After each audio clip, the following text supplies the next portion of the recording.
മനീഷ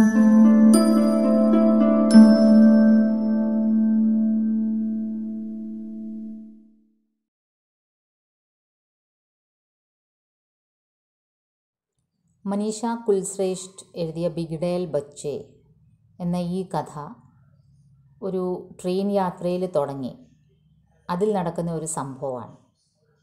കൃത്യമായിട്ട് പറഞ്ഞാൽ ഡൽഹിയിൽ നിന്ന് ജയ്പൂരിലേക്കുള്ള ഒരു പിങ്ക് സിറ്റി ട്രെയിനിൽ യാത്ര തിരിക്കുന്ന യാത്രികരുടെ ഇടയ്ക്ക് നടക്കുന്ന ഒരു സംഭവമാണ്.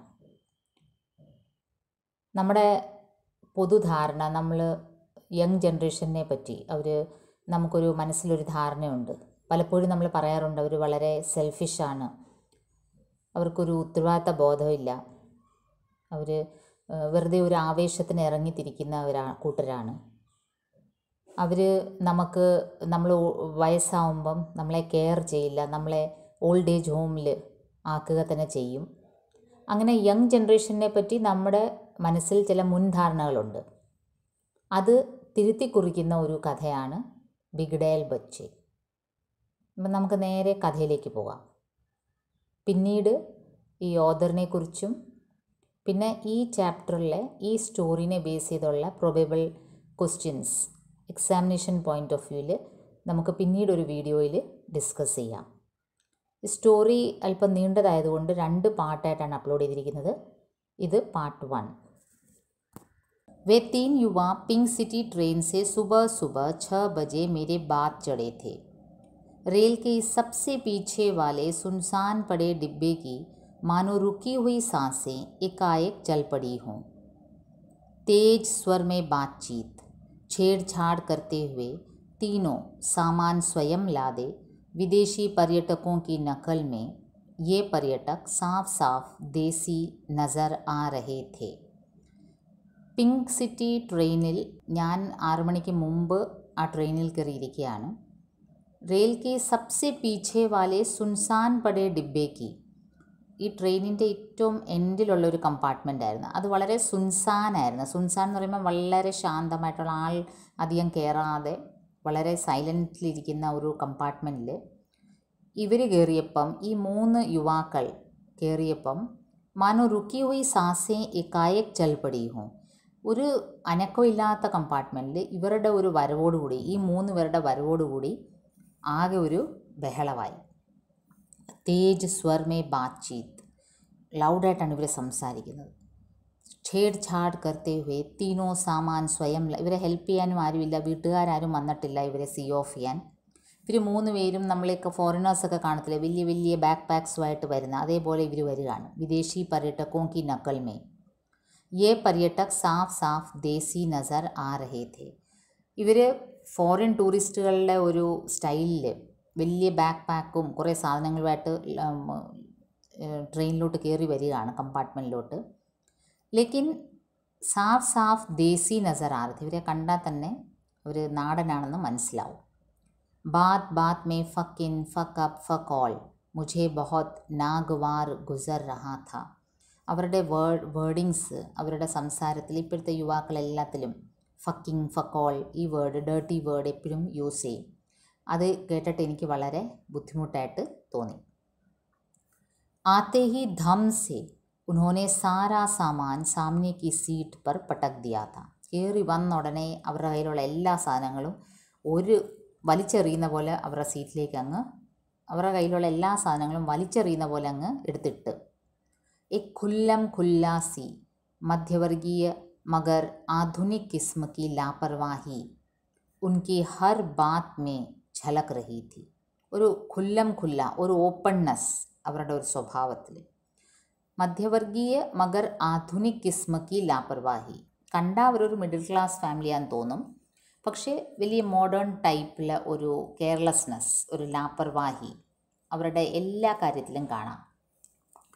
ചാഹെ വഹ ബാത്ചീത് കാ ലഹജ ഹോ, അവരുടെ സംസാര സ്റ്റൈലാണെങ്കിലും, സാമാൻ ഫേങ്ക്നെ കാ ഢങ്, സാധനങ്ങളൊക്കെ എടുത്ത് ഒരു കെയർലെസ്സായിട്ട് വലിച്ചെറിയുന്നൊരു സ്റ്റൈലാണെങ്കിലും, ചാൽ ഢാൽ യാക്കി ബാൽ ഹോ ചപ്പലേ ഹോ ചാഹെ ബിനാ മോസോ വാലെ ജൂത്തേ ഹോ യാ ഫേഡഡ് ജീൻസ് ഹോ, എല്ലാം അവരുടെ ഡ്രസ്സിങ്ങിൽ, അവരുടെ മുടി, അവരുടെ ചെരുപ്പ്, അവരുടെ ഷൂസ്, സോക്സ് ഇല്ലാതെ ഷൂസ് ഇടുന്നു, ജീൻസൊക്കെ ഫേഡഡ് ആയിട്ട് ഇടുന്നു. വേ ജോ കർ രഹേ ഥേ ഉൻകി നസർ മേ ഫാഷൻ ഥാ, ആധുനികത ഥി.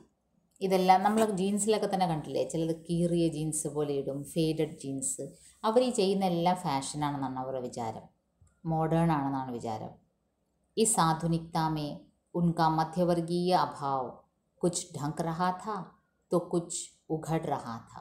അവർ ഈ മോഡേൺ സ്റ്റൈൽ കാണിക്കുമ്പോൾ നമുക്ക് കണ്ടറിയാം ഇവരുടെ ഒരു മിഡിൽ ക്ലാസ് ഒരു ഇല്ലായ്മ അതിൽ മറയുകയും ചെയ്യുന്നുണ്ട്, എങ്കിൽ പലതും ഇങ്ങനെ തുറന്ന് കാട്ടുകയും ചെയ്യുന്നുണ്ട്.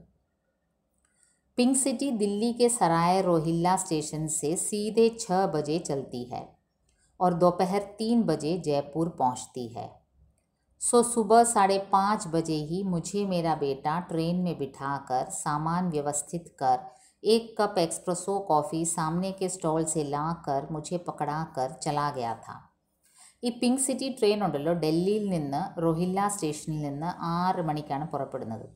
അപ്പോൾ ഒരു 5:30 ആയപ്പം തന്നെ എൻ്റെ മോൻ എന്നെ ഇവിടെ എൻ്റെ സാധനങ്ങളെല്ലാം കൊണ്ടുവന്ന് എന്നെ ഇവിടെ ഇരുത്തി. ഇത് 3 മണിക്ക് ഈ ട്രെയിൻ ജയ്പൂരിലെത്തും. എൻ്റെ മോൻ എനിക്കൊരു cup coffee, espresso coffee, instant coffee ഉണ്ടല്ലോ റെയിൽവേ സ്റ്റേഷനിലൊക്കെ കിട്ടുന്നത്, അത് വാങ്ങിച്ച് തന്ന് എൻ്റെ സാധനങ്ങളെല്ലാം സീറ്റിൽ കൊണ്ടുവച്ച് എന്നെ ഇവിടെ ഇരുത്തിയിട്ട് പോയി. पहले से बैठा बल्कि खाली बैठा भारतीय यात्री, उस पर महिला यात्री और फिर मेरे जैसा कल्पनाशील यात्री, हर नए चढ़ने वाले यात्री के वेशभूषा, शक्ल, बातचीत के लहजे, नामों के चलन के अनुसार उसका प्रदेश परिवेश भांपने का प्रयास करता है. यकीन मानिए बस वैसा ही कुछ मैं भी कर रही थी.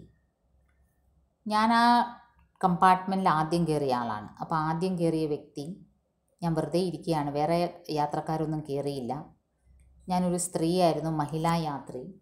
और फिर ऊपर से कल्पनाशील यात्री, എനിക്ക് ഭയങ്കര ഇമാജിനേഷനാണ്. हर नए चढ़ने वाले यात्री के वेशभूषा, शक्ल, बातचीत के लहजे, नामों के चलन के अनुसार उसका प्रदेश परिवेश भांपने का प्रयास करता है. അപ്പോൾ എൻ്റെ ഒരു സ്വഭാവം എന്താണെന്ന് വെച്ചാൽ, ഞാൻ പിന്നീട് കയറുന്ന എല്ലാ യാത്രികളുടെയും ഡ്രസ്സിങ് ശ്രദ്ധിക്കും, അവരുടെ ഫേസ് ശ്രദ്ധിക്കും, അവരുടെ സംസാര രീതി ശ്രദ്ധിക്കും, പിന്നെ അവരുടെ പേരുകളൊക്കെ എന്നുവെച്ചാൽ ഐഡൻറ്റിഫൈ ചെയ്യാൻ ശ്രമിക്കും. എൻ്റെ മനസ്സിൽ തന്നെ ഇവർ ഇന്ന സ്ഥലത്തുകാരായിരിക്കും, ഇന്ന ജാതിക്കാരായിരിക്കും, ഇന്ന ടൈപ്പ് ആൾക്കാരായിരിക്കും, അങ്ങനെ എൻ്റെ ഒരു ശീലമായിരുന്നത്. യക്കീൻ മാനിയെ ബസ് വൈസാ ഹി കുച്ച് मैं भी कर रही थी. अजीब किस्म का शौक़ है ना, दूसरों के मामले में नाक घुसाने का नितांत भारतीय शौक़. ഇതൊരു വല്ലാത്തൊരു അസുഖമായില്ലേ, വല്ലാത്തൊരു സ്വഭാവമാണില്ലേ.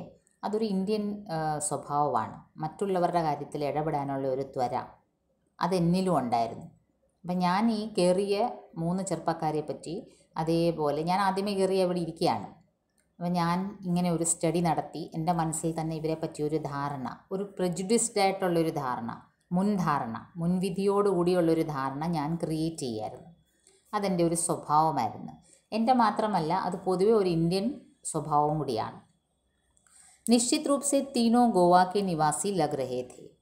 केवल शक्लो सूरत से ही मैंने यह निश्चय नहीं किया था, क्योंकि लड़की ने जो टी शर्ट पहनी थी उस पर सामने ही लिखा था my Goa the heaven on the earth. ഞാനൊരു കൺക്ലൂഷനിലെത്തി, ഇവരേതായാലും ഗോവാക്കാരാണ്. കാരണം വേറെ ഒന്നും കൊണ്ടല്ല, ഈ പെണ്ണിൻ്റെ ടീഷർട്ടിൽ എഴുതിയിട്ടുണ്ട് my Goa the heaven on the earth. गले में काले धागे में चांदी का बड़ा सा क्रॉस लटका हुआ था. അതുപോലെ കഴുത്തിൽ കറുത്ത ചരടിലൊരു വലിയ ക്രോസ്, ഒരു സിൽവർ കളറിലൊരു വലിയ ക്രോസ്. यही नहीं, वे कभी अंग्रेज़ी में और कभी कोंकणी भाषा में बात कर रहे थे. മാത്രമല്ല ചിലപ്പം കൊങ്കണി ഭാഷ, ഗോവയുടെ ഭാഷയാണ് കൊങ്കണി, ചിലപ്പോൾ ഇംഗ്ലീഷിൽ സംസാരിക്കും. अपना गिटार, कैमरा, वॉकमैन के अलावा 3 पुराने से बैग, ढेर सारे चिप्स और कोल्ड ड्रिंक की बोतल्स और कुछ पत्रिकाएं लेकर वे तीनों चढ़े थे. ഇവരുടെ കയ്യിൽ എന്തൊക്കെ ഉണ്ടായിരുന്നു എല്ലാം കാണാം. ഗിത്താറുണ്ട്, ക്യാമറ, വോക്ക്മാൻ, ഇതൊന്നും ഒതുക്കി ബാഗിലല്ല വെച്ചിരിക്കുന്നത്, എല്ലാം കാണുന്ന രീതിയിൽ തൂക്കിക്കെട്ടി ഈ ഫോറിനേഴ്സ് വരുന്ന പോലെ വരികയാണ്. ढेर सारे ചിപ്സ്, കുറേ ചിപ്സും കോൾഡ് ഡ്രിങ്ക്സിൻ്റെ ബോട്ടിൽസും കുറേ മാഗസിൻസും എല്ലാം എടുത്തുകൊണ്ടാണ് കയറിയിരിക്കുന്നത് 3 പേരും. और अब वे मेरे एकदम सामने वाली सीटों पर अस्त व्यस्त से जम गए. एक लड़की तो थी ही, ബാക്കി ദോ ലड़के थे एक छोटा एक बड़ा. അപ്പം എൻ്റെ മുമ്പിലത്തെ സീറ്റിൽ വന്നിരിക്കുന്ന എൻ്റെ എതിർവശത്തെ സീറ്റിൽ വന്നിരിക്കുന്ന ഈ 3 യുവാക്കളിൽ ഒരു പെൺകുട്ടിയും 2 ആൺകുട്ടികളുമായിരുന്നു. കുറേ ചിപ്സും കുറേ കൂൾ ഡ്രിങ്ക്സിൻ്റെ ബോട്ടിൽസും ക്യാമറ, വാക്ക്മാൻ, ഗിത്താർ ഇതെല്ലാമായിട്ട് വന്നിരിക്കുകയാണ്. तीनों उत्तर भारत के टूरिस्ट मैप पर सर से सर जोड़कर नज़र गड़ाकर कुछ कार्यक्रम बना रहे थे कोंकणी में. ഇവർ 3 പേര് എന്നിട്ട് ഏതെന്നോ നോർത്ത് ഇന്ത്യയിലെ ഒരു മാപ്പ് അവരുടെ മുമ്പിൽ ഇങ്ങനെ ടൂറിസ്റ്റ് മാപ്പ് സ്പ്രെഡ് ചെയ്ത് വെച്ചിട്ട് അതിൽ നോക്കി അവരിങ്ങനെ പ്രോഗ്രാം ഉണ്ടാക്കിയായിരുന്നു. കൊങ്കണി ഭാഷയിൽ എന്തൊക്കെയോ പറയുന്നു. लापरवाही से उनका कैमरा सीट के कोने में रखा था. मैं मन ही मन कुनमुनाई. लगता है इन्हें उत्तर भारत, खास तौर पर दिल्ली के जेब कतरों उठाई गिरों का कोई अनुभव ही नहीं है या कभी कुछ सुना भी नहीं. मैंने सोचा आगाह करूं, पर मेरी तरफ डाली गई उनकी उदासीन दृष्टि अब तक मुझे चिढ़ा गई थी. सो मैंने सोचा मुझे ही क्या पड़ी है. എന്നിട്ട് അവരുടെ ക്യാമറ ആ സീറ്റിൻ്റെ സൈഡിൽ ഇങ്ങനെ ഇരിക്കുകയായിരുന്നു. വെച്ചാൽ ആർക്ക് വേണേലും പെട്ടെന്ന് കട്ടെടുത്തുകൊണ്ട് പോകാൻ തക്ക പാകത്തിന്. എനിക്കപ്പോൾ ഒരു കാര്യം മനസ്സിലായി. ഇവർക്ക് ഈ നോർത്ത് ഇന്ത്യയിൽ, പ്രത്യേകിച്ച് ഡൽഹിയിലുള്ള ഈ ജേബ് കത്ര, ഉഠായി ഗീറോ, ഈ പോക്കറ്റ് അടിക്കാരുടെയും പിന്നെ ഈ കള്ളത്തരം കാണിക്കുന്നവരുടെ ഒന്നും ഒരു അനുഭവവും ഈ കുട്ടികൾക്ക് ഇല്ലയെന്ന് മനസ്സിലായി. അല്ലെങ്കിൽ ഇവരിങ്ങനെ ക്യാമറ ഇത്ര അലക്ഷ്യമായിട്ട് വെക്കില്ല. ക്യാമറ എന്നൊക്കെ പറയുമ്പോൾ നമ്മൾ വളരെ സേഫായിട്ട് വെക്കുന്നൊരു സാധനമാണ്. मैंने सोचा आगाह करूं. എൻ്റെ മനസ്സിൽ പെട്ടെന്ന് തോന്നി പറയണമെന്ന്, ഇവരോട് പറയണം, നിങ്ങൾ അല്പം സൂക്ഷിച്ച് വെക്കുക, ഇവിടെ ഭയങ്കര പോക്കറ്റടിക്കാരൊക്കെ ഉണ്ടെന്ന്. പക്ഷെ അവർ കയറി വന്നപ്പം ഉन्होंने मेरी तरफ डाली एक उदासीन दृष्टि. അവർ വളരെ ഇങ്ങനെ ഒരു ഉദാസീനായിട്ടൊരു ദൃഷ്ടി എന്ന് വെച്ചാൽ എന്നോട് ഒരു താല്പര്യമില്ലാത്ത, നമ്മൾ സാധാരണ ട്രെയിനിൽ കയറി വരുമ്പം അവിടെ ഓൾറെഡി ഒരു പാസഞ്ചർ ഇരിക്കുകയാണെങ്കിൽ ഒന്ന് അറ്റ്ലീസ്റ്റ് ഒന്ന് റെക്കഗ്നൈസ് ചെയ്യുന്ന, ഒന്ന് തല ഇങ്ങനെ ആട്ടി നമ്മളൊന്ന് ചിലപ്പോൾ ചിരിക്കുവോ എന്തെങ്കിലും. ഇവരുടെ പക്ഷേ ഒരു ഉദാസീൻ ദൃഷ്ടിയായിരുന്നു. അവരെന്നെ മൈൻഡേ ചെയ്തില്ല. അതുകൊണ്ട് തന്നെ ഞാനും വിചാരിച്ച് മുझे क्या पड़ी है, ഞാനും വിചാരിച്ച് അവരുടെ എന്തെങ്കിലും ആവട്ടെ, കട്ടെടുത്തുകൊണ്ട് പോയെങ്കിൽ അത്രയും നല്ലത്. मैप देखने के बाद तीनों अपनी अपनी जगह पर खिसक गए. बैग ऊपर वाली बर्थ पर लापरवाही से फेंक दिए गए थे. गिटार बड़े वाले लड़के ने अपने पास गोद में बहुत प्यार से रख लिया, जैसे कोई पालतू जानवर हो. മാപ്പെല്ലാം നോക്കി 3 പേരും അവരവരുടെ സ്ഥലത്തിരുന്ന് ബാഗ് മുകളിലത്തെ ബർത്തിലെടുത്തെറിഞ്ഞു.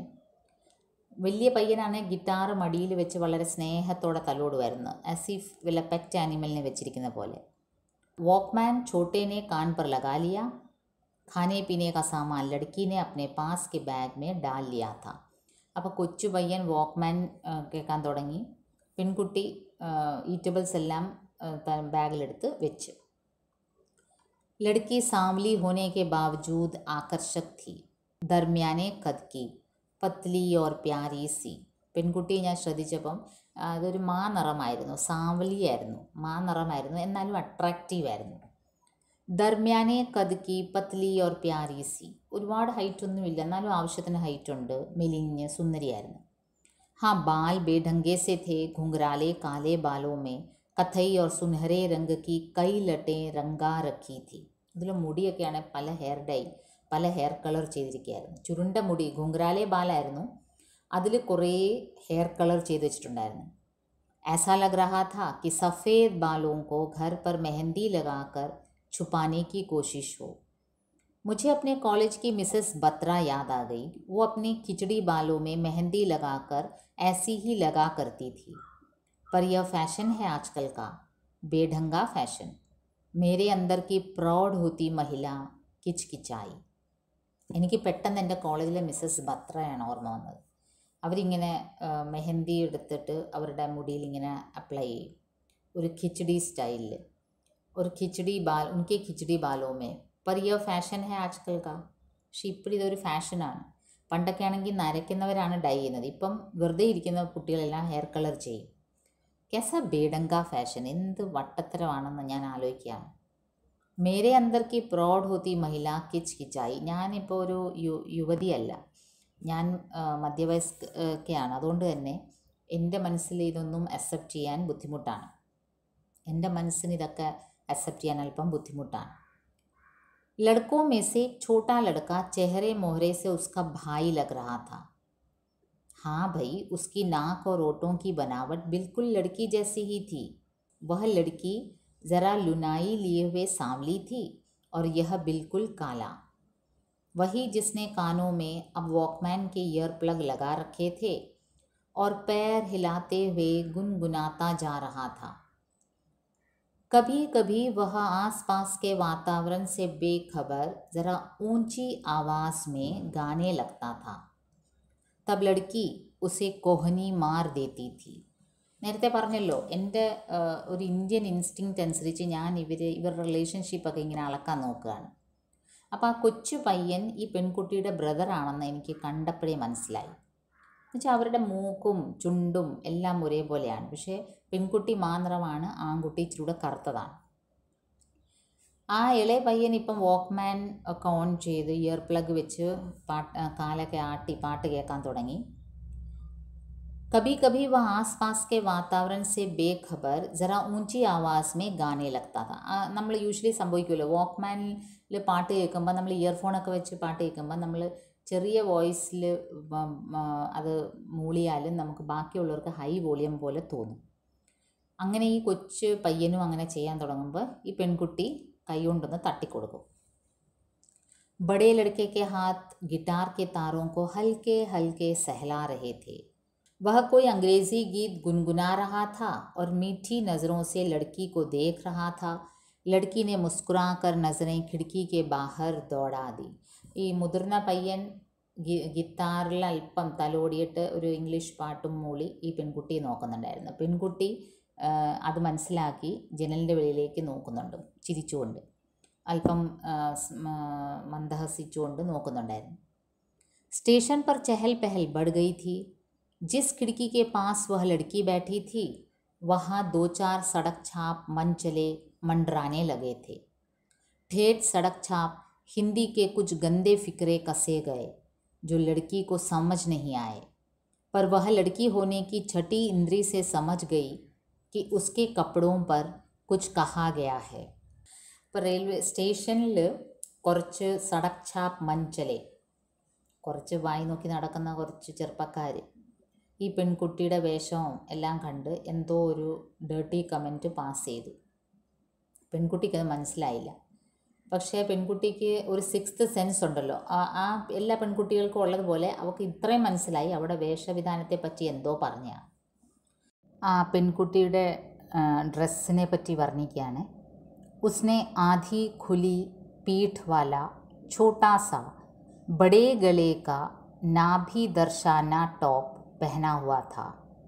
नाभि में चांदी की बाली पहनी हुई थी. ചെറിയൊരു ടോപ്പാണ് അതിട്ടിരുന്നത്, വലിയ നെക്കുള്ള, നെക്ക് ഭയങ്കര ലോ നെക്കുള്ള, പൊക്കിൾ കാണാം. നാഭി ദർശാന ടോപ്പ്.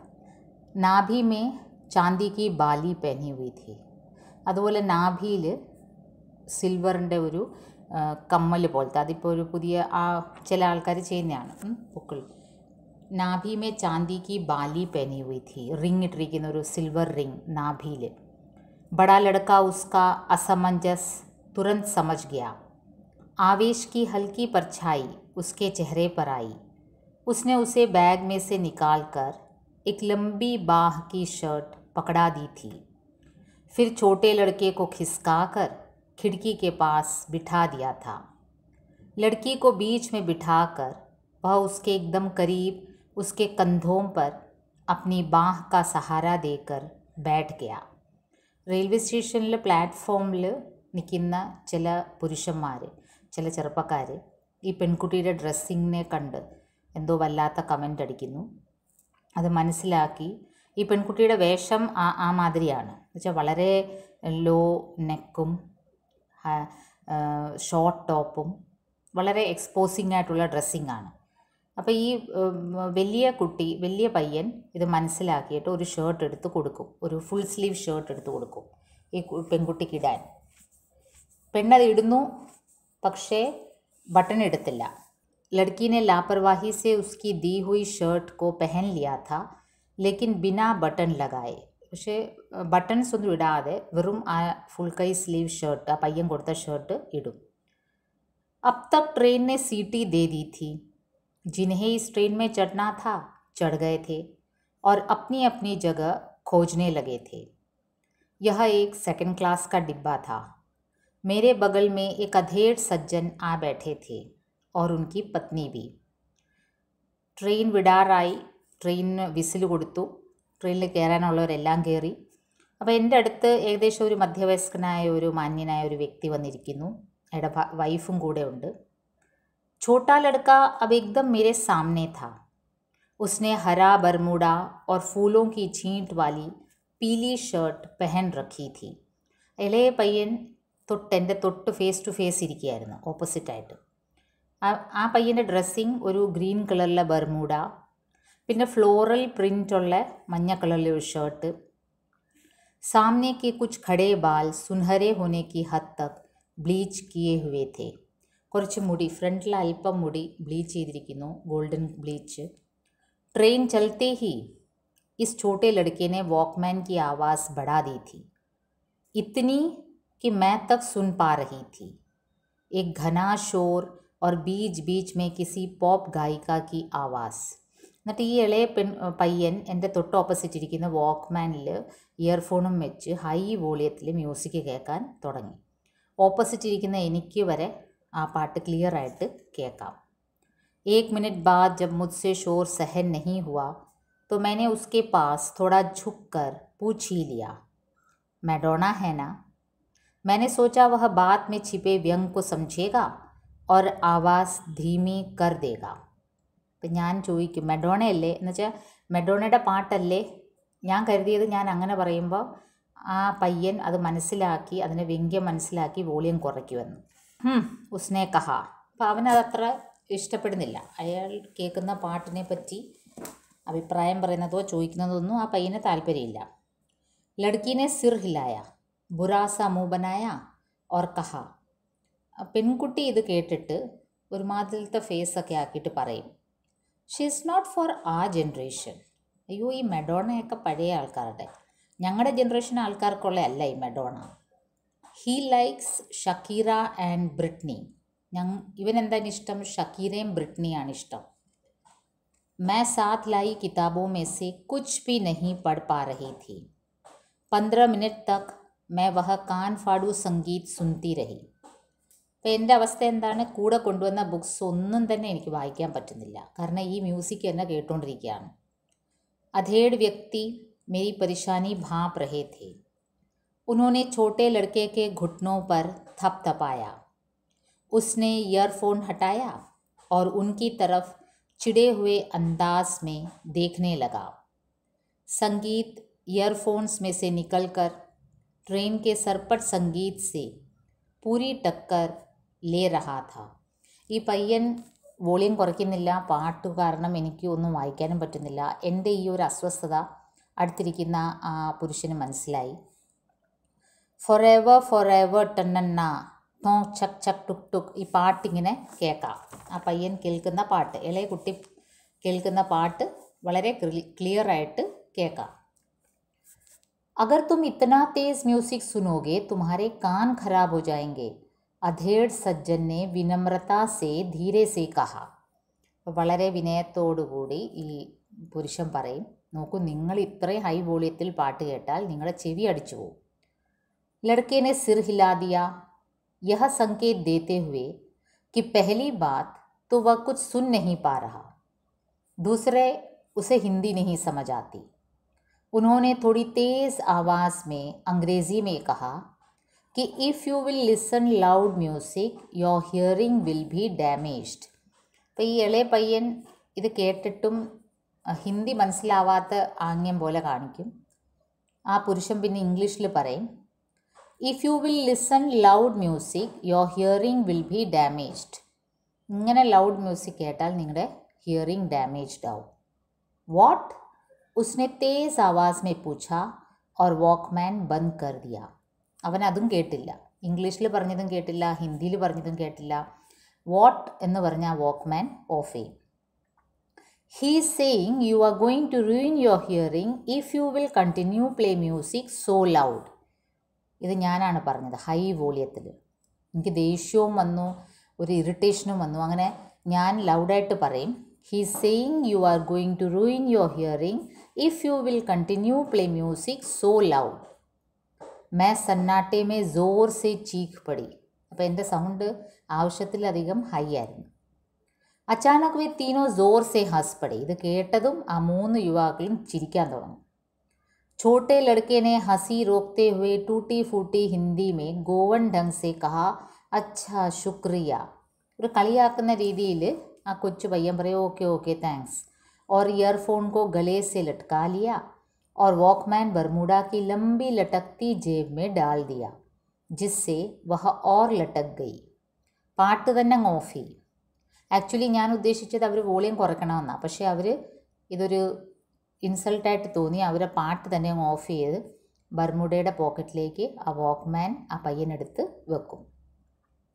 मैं झेंप कर उठ खड़ी हुई और हैंड टॉवल लेकर बाथरूम जाने का उपक्रम करने लगी. मेरे मुड़ते ही आवाज़ आई, what fucking concerns the oldies have. അപ്പം मैं तो झेंप गई. എനിക്ക് തന്നെ വളരെ ഒരു ഇതായി തോന്നി, പറഞ്ഞത് അബദ്ധമായല്ലോ എന്നുള്ളത്. കാരണം അവർ പാട്ട് കേട്ടുകൊണ്ടിരുന്ന ആസ്വദിച്ചുകൊണ്ടിരുന്നവർ പാട്ട് പെട്ടെന്ന് അങ്ങ് നിർത്തി. അങ്ങനെ ഞാൻ ടോയ്ലറ്റിലേക്ക് പോകാൻ ഹാൻഡ് ടവലൊക്കെ എടുത്ത് ബാത്റൂമിലേക്ക് പോകാൻ പോയപ്പോൾ എൻ്റെ പിറകിൽ എനിക്ക് കേൾക്കാം ആ പെൺകുട്ടി പറയുന്നത്, what fucking concerns the oldies have. ഈ പ്രായം ചെന്നവർക്ക് നമ്മളെപ്പറ്റി എന്തൊരു കൺസേൺ ആണ്. എന്നുവെച്ചാൽ നമ്മുടെ ചെവി അടിച്ചു പോവും, അതൊക്കെ അവരെന്താണ് ശ്രദ്ധിക്കേണ്ടത്. Shut up Lisa, she is right.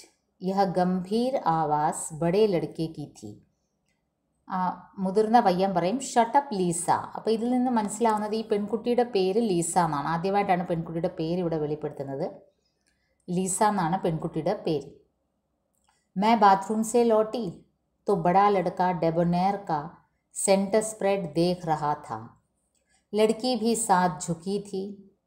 बीच बीच में बड़े लड़के की धीमी आवाज़ में की गई किसी टिप्पणी पर वह उसके बाल खींच देती या पीठ पर मुक्का जमा देती. ഞാൻ ടോയ്ലറ്റിൽ നിന്ന് തിരിച്ചു വന്നപ്പം കാണുന്നത് എന്താണ്, ഡെബോണയർ മാഗസീൻ്റെ പടങ്ങൾ ഈ മുതിർന്ന പയ്യനും പെൺകുട്ടിയും എല്ലാവരും ആസ്വദിച്ച് കണ്ടുകൊണ്ടിരിക്കുകയാണ്. ഡെബോണയർ എന്ന് പറയുമ്പോൾ നമ്മളൊരു ഫിലിം മാഗസിൻ പോലെയാണ്. ഈ മോഡൽസിൻ്റെയും വളരെ എക്സ്പോസിങ് ആയിട്ടുള്ള പിക്ചേഴ്സൊക്കെ ഉള്ള മാഗസിനാണ്.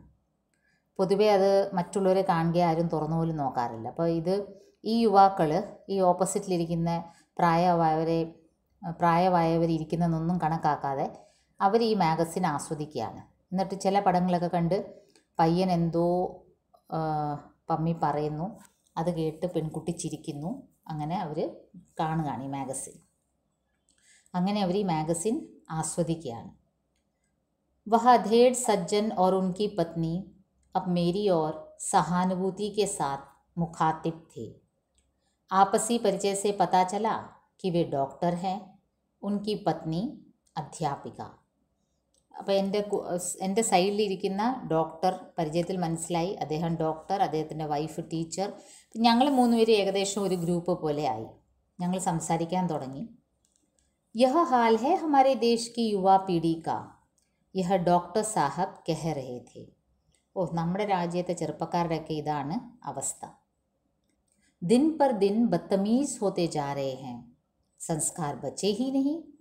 ഉൻകി പത്നി ने अपने में मशगूल उस युवा स्त्री को घूर कर देख कर कहा. അപ്പോൾ ഡോക്ടറിൻ്റെ വൈഫ് ആ പെൺകുട്ടിയെ, ഓപ്പോസിറ്റിലിരിക്കുന്ന ആ ചെറുപ്പക്കാരി പെൺകുട്ടിയെ തുറിച്ചു നോക്കിയിട്ട് പറയും, ദിനം പ്രതി ഇവർ വഷളായിക്കൊണ്ടിരിക്കുകയാണ്. ദിൻ പർ ദിൻ ബദ്തമീസ് ഹോത്തെ ജാ രഹേ ഹൈ, സംസ്കാർ ബച്ചേ ഹി നഹി. ഇവർക്ക് കൾച്ചർ എന്ന് പറഞ്ഞൊരു സാധനമേ ഇവരുടെ അതിൽ ഇനി ഇല്ല. छोटा लड़का थोड़ा झिझका और प्रतिक्रिया में उसने अपनी जांघ तक ऊंचे चढ़ गए बरमूडा को नीचे खींच लिया और खिड़की के बाहर देखने लगा. അപ്പോൾ കൊച്ചുകുട്ടിക്ക് മനസ്സിലായി ഇവർ ഞങ്ങളെ പറ്റിയാണ് എന്തോ പറയുന്നതെന്ന്. അപ്പോൾ അയാളുടെ ബർമുഡ ഇങ്ങനെ തുടയിലോട്ട് ഇങ്ങനെ കയറിയിരിക്കുകയായിരുന്നു, അതിങ്ങനെ താത്തി വെക്കും. हमारी भी गलती है, हमारे पास समय कहाँ है जो इन्हें संस्कारों का पाठ पढ़ाए, मैंने ठंडी सांस लेकर कहा. അപ്പം ഞാൻ അഭിപ്രായം പറയും. ഡോക്ടർ പറഞ്ഞ എന്താണ്, ഇപ്പോഴത്തെ ചെറുപ്പക്കാരെല്ലാം ഇങ്ങനെയാണ്. ഡോക്ടറിൻ്റെ വൈഫ് പറയും ദിനം പ്രതി വഷളായിക്കൊണ്ടിരിക്കുകയാണ്. അപ്പം ഞാൻ പറയും നമ്മുടെയും കുറ്റമുണ്ട്, നമ്മൾ ഓൾഡർ ജനറേഷൻ്റെയും കുറ്റമുണ്ട്. എന്താണ്? ഹമാരെ പാസ് സമയ കഹാ ഹെ ജോ ഇൻഹെ സംസ്കാരോ കാ പാഠ് പഠായേ. നമ്മുടെ കയ്യിൽ സമയം എന്ന് പറഞ്ഞ സാധനം ഇല്ലല്ലോ ഇവരെ ഇച്ചിരി നല്ല കാര്യങ്ങളൊക്കെ പറഞ്ഞ് മനസ്സിലാക്കാൻ. देखने में तो मिडिल क्लास लग रहे हैं, पर फैशन और रहन सहन देखो, ये क्रिश्चियन तो होते ही ऐसे हैं. देख रही है ना कितनी बेशर्मी से गंदी गंदी किताबें देख रहे हैं. बड़े बूढ़ों का लिहाज ही नहीं है. അപ്പോൾ ഡോക്ടറിൻ്റെ വൈഫാണിത് പറയുന്നത്. കണ്ടാൽ തോന്നുന്നു ഒരു മിഡിൽ ക്ലാസ് ഫാമിലിയിലുള്ളവരാണ്, പക്ഷേ സ്റ്റൈലും ഫാഷനും ഒക്കെ നോക്കിയേ ഈ ക്രിസ്ത്യൻസൊക്കെ അല്ലേലും ഇങ്ങനെയാണ്. എത്ര വൃത്തിയായിട്ട മാഗസിൻസൊക്കെ നോക്കിയേ, എല്ലാവരും മുതിർന്നവർ ഇവിടെ ഇരിക്കുന്നതെന്നൊന്നും ഒരു ശ്രദ്ധയില്ല. ഡോക്ടർ കി പത്നീനെ ഫുസ് ഫുസാക്കർ കഹ. ഡോക്ടറിൻ്റെ വൈഫാണിത് അഭിപ്രായം പറഞ്ഞത്. ബാത് ഖാലി ഏക് ജാതി കി നഹീ ഹൈ, ഹമാരി യങ് ജനറേഷൻ പൂരി കി പൂരി ഹി ऐसी है. ഡോക്ടർ പറയും ഒരു പർട്ടിക്കുലർ ഇപ്പോൾ ക്രിസ്ത്യൻസോ അങ്ങനെ എടുത്തു പറയേണ്ട കാര്യമില്ല, ഇപ്പോഴത്തെ യങ് ജനറേഷൻ എല്ലാം ഇങ്ങനെയാണ്. कुछ वेस्टर्न कल्चर का असर था, बचा कुछा TV चैनल ने पूरा कर दिया. ഈ വെസ്റ്റേൺ കൾച്ചറിൻ്റെ ഒരു ഇൻഫ്ലുവൻസ് ആണ്. പിന്നെ പോരാങ്കി TV ചാനൽസും അതിൽ കാണിക്കുന്നതല്ലേ ഇവർ അനുകരിക്കുന്നത്. इन लोगों को इतनी छूट है, हमें कभी थी क्या? ഡോക്ടർ ने कहा. ഇപ്പോഴത്തെ ഈ യങ് ജനറേഷന് എത്ര ഫ്രീഡം ഉണ്ട്, നമുക്കത്ര ഫ്രീഡം ഒന്നും ഇല്ലായിരുന്നല്ലോ. हाँ, हर पीढ़ी में अच्छाइयाँ और बुराइयाँ रही ही है. हाँ जी, पर यह पीढ़ी तो इनमें समझदारी नाम मात्र को नहीं है. देखो इन्हें बस फालतू जोश, कुछ कर दिखाने, कुछ बनने बनाने की न तो काबिलियत है, न अक्ल, न हिम्मत. सोशल वैल्यूज़ के नाम पर ज़ीरो. ഈ ജനറേഷനെ പറ്റി അവർ വിലയിരുത്തുന്നത് എങ്ങനെയാണ്? ഇവർക്ക് സമജ്ദാരി നാം മാത്രക്കോ നഹീ ഹെ, പേരിന് വേണ്ടി പോലും ഇവർക്കൊരു കോമൺ സെൻസ് ഇല്ല. എന്തേലും ഫാൽത്തു ജോഷാണ്.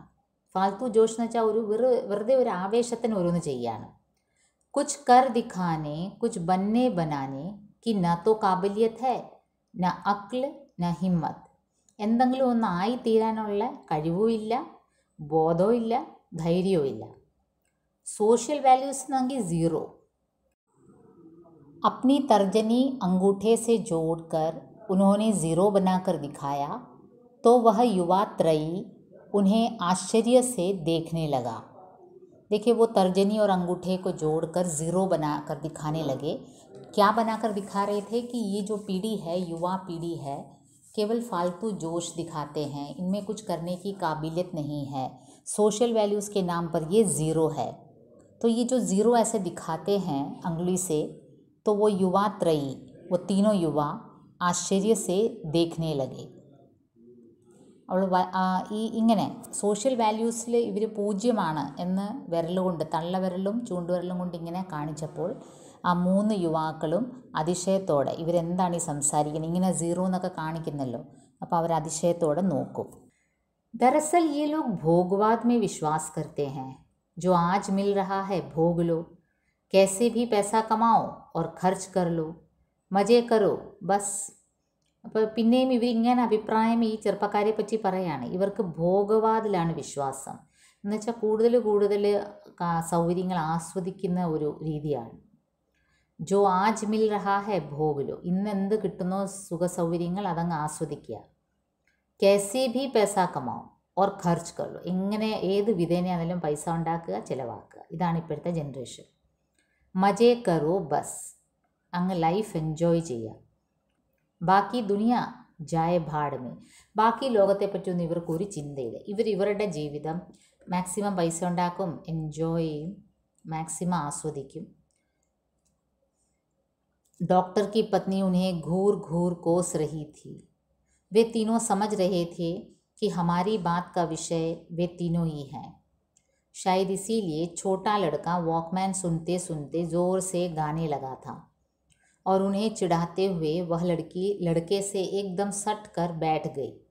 അപ്പം ഞങ്ങൾ ഈ മുതിർന്ന 3 പേര് ഇവരെ പറ്റിയാണ് പറയുന്നതെന്ന് ഇവർക്ക് ഏകദേശം പിടികിട്ടി. ഇവർക്ക് ഹിന്ദി ഫുള്ളായിട്ട് അറിയില്ല. ഞങ്ങൾ വളരെ താന്ന സ്വരത്തിലാണ് പറഞ്ഞത്. എന്നിരുന്നാലും ഇവർക്ക് മനസ്സിലായി ഇവരെ പറ്റിയാണ് പറയുന്നതെന്ന്. അപ്പോൾ ഇളയ പയ്യൻ വാക്ക്മാൻ പിന്നെ ഓൺ ചെയ്യും, എന്നിട്ട് അതിൻ്റെ കൂടെ തന്നെ പാടാനും തുടങ്ങും.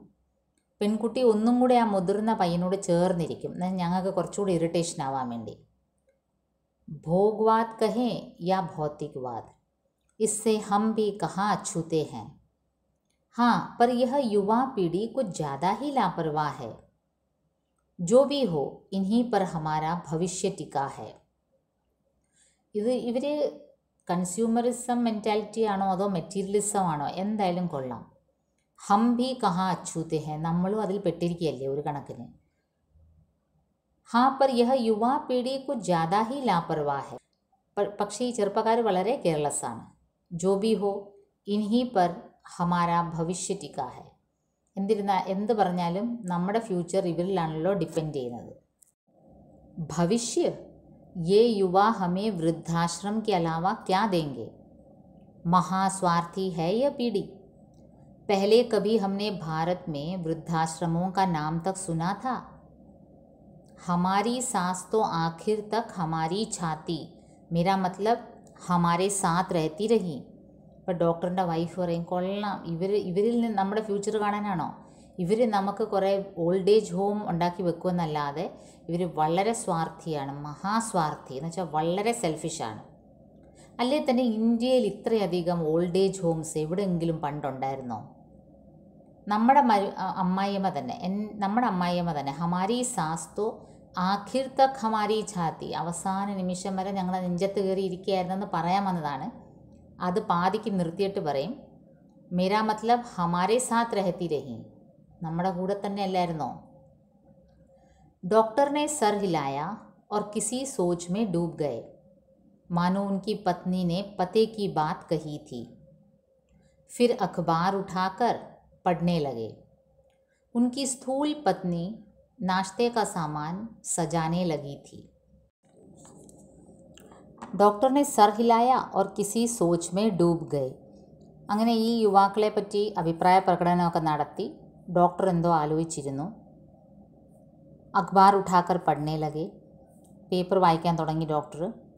അദ്ദേഹത്തിൻ്റെ വൈഫ് എന്ത് ചെയ്യാൻ തുടങ്ങി, നാഷ്തേ കാ സാമാൻ സജാനേ ലഗി, ബ്രേക്ക്ഫാസ്റ്റിന് കൊണ്ടുവന്ന സാധനങ്ങളെല്ലാം നിരത്താൻ തുടങ്ങി. ലീജിയേ നാ കുച്ച്, ജി നഹി മേരാ വ്രത് ഹൈ. അപ്പോൾ ഒരു ഫോർമാലിറ്റിക്ക് വേണ്ടി എൻ്റെ അടുത്ത് അവർ ചോദിക്കും, ഡോക്ടറിൻ്റെ വൈഫ്. ഞാൻ പറയും എനിക്ക് വ്രതമാണ്. मैं सफाई से झूठ बोल गई. बचपन से माँ की बंधाई हुई गांठ, सफ़र में किसी अजनबी से कुछ लेकर मत खाना, कस गई. ചെറുപ്പം മുതലേ അമ്മ പഠിപ്പിച്ചൊരു പാഠമാണ്, അതിപ്പോഴും എൻ്റെ ജീവിതത്തിൽ ഞാൻ പാലിക്കും. പരിചയമില്ലാത്ത ആരുടെയും കയ്യിൽ നിന്ന് ഒന്നും എടുത്ത് കഴിക്കല്ലേ യാത്രാ സമയത്ത്.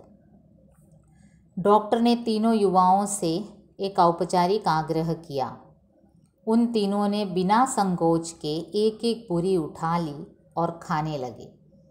അപ്പോൾ ഇതൊരു ഇന്ത്യൻ ഒരു സ്വഭാവമാണ്. എന്തെങ്കിലും കഴിക്കുന്നതിന് മുമ്പ് നമ്മൾ ഓപ്പോസിറ്റ് ഇരിക്കുന്നവരോടൊന്ന് ഓഫർ ചെയ്യും, ഫോർമാലിറ്റിക്ക് വേണ്ടി. നമ്മുടെ ഉള്ളിൽ കൊടുക്കണമെന്ന് ആഗ്രഹം ഉണ്ടെങ്കിലും ഇല്ലെങ്കിലും നമുക്ക് അങ്ങനെ ഒരു ശീലമാണ്, നമ്മൾ കൊടുക്കാനൊന്ന് ഓഫർ ചെയ്യും. ഈ പിള്ളേരുടെ അടുത്തും ഈ ഡോക്ടർ ഓഫർ ചെയ്യും. അവർ ഓരോ പൂരി എടുത്തങ്ങ് ഒരു ലജ്ജയില്ലാതെ ഒരു സങ്കോചവും ഇല്ലാതെ അവരെടുത്ത് അങ്ങ് കഴിക്കാൻ തുടങ്ങും. मुँह में पूरी ठूसे ठूसे लड़की ने कहा, very delicious aunty, what pickle is this, कहकर एक पूरी और उठा ली. उस पर उंगली से अचार फैलाकर रोल बनाने लगी. അപ്പോൾ ഈ പെൺകുട്ടി ഒരു പൂരി കഴിച്ച് എന്നിട്ട് വെരി ഡെലീഷ്യസ് എന്നും പറഞ്ഞ് അടുത്ത പൂരി എടുത്ത് ആ പിക്കിൾ സ്പ്രെഡ് ചെയ്ത് റോള് പോലെ പൂരിയാക്കി കഴിക്കാൻ തുടങ്ങും. ടാൻറ്റി വേ ഉദാസീനത സേ പോലെ. അപ്പോൾ ഡോക്ടറിൻ്റെ വൈഫിന് ഇതൊന്നും അത്ര ഇഷ്ടപ്പെടുന്നില്ല ഇവർ വാരി വാരി കഴിക്കുന്നത്. അപ്പോൾ അവർ ആ പിക്കിൾ എന്തുകൊണ്ട് ഉണ്ടാക്കിയെന്ന് പറയും, ടാൻറ്റി എന്ന് പറയും. അപ്പോൾ ഈ പെൺകുട്ടി വാട്ട് ടീ, പെൺകുട്ടിക്ക് ക്ലിയർ ആയില്ല. എ വൈൽഡ് ഫ്രൂട്ട് ഡോക്ടറിനെ സംസായ. അപ്പോൾ അതൊരു വൈൽഡ് ഫ്രൂട്ടാണ്, അതിൻ്റെ അച്ചാറാണെന്ന് പറയും. Oh I thought these are sea fishes eggs. അയ്യോ ഞാൻ കരുതി ഇത് മീനിൻ്റെ സീ ഫിഷിൻ്റെ എഗ്ഗാണ്. ഞാൻ കരുതി ഇത് സീ ഫിഷ് എഗ്സ് കൊണ്ടുണ്ടാക്കിയ പിക്കിളാണ്. No no we are pure vegetarians, कहकर अध्यापिका महोदया ने अपना टिफ़िन उनके सामने से खींच लिया. और मेरी तरफ मुंह करके खाने लगी। मैं खिड़की से सट कर बैठ गई. അത് പറഞ്ഞ് ആ ഡോക്ടറിൻ്റെ വൈഫ് അവരുടെ മുമ്പിൽ നിന്ന് ആ ബ്രേക്ക്ഫാസ്റ്റിൻ്റെ അല്ലേ ഇച്ചിരൂടെ വെച്ച് ആ കുട്ടികൾ അത് മുഴുവനും കഴിക്കും. പിന്നെ മാത്രമല്ല ഇവർ ഈ നോൺ വെജ് കഴിക്കുന്നവരോട് ഇവർക്ക് കഴിക്കാനും താല്പര്യമില്ല. അങ്ങനെ ഡോക്ടറിൻ്റെ വൈഫ് ആ പ്ലേറ്റ് അങ്ങ് മാറ്റും. क्रीं किंच करके ट्रेन रुक गई. शायद चेन पुलिंग थी. यह दिल्ली के बाहर का औद्योगिक क्षेत्र था. यह तो रोज का किस्सा है. अनेक स्थानीय यात्री इस ट्रेन और फिर 8 बजे तक दिल्ली से चलने वाली हर ट्रेन में चढ़कर आते हैं. फिर बार बार चेन पुलिंग होती है.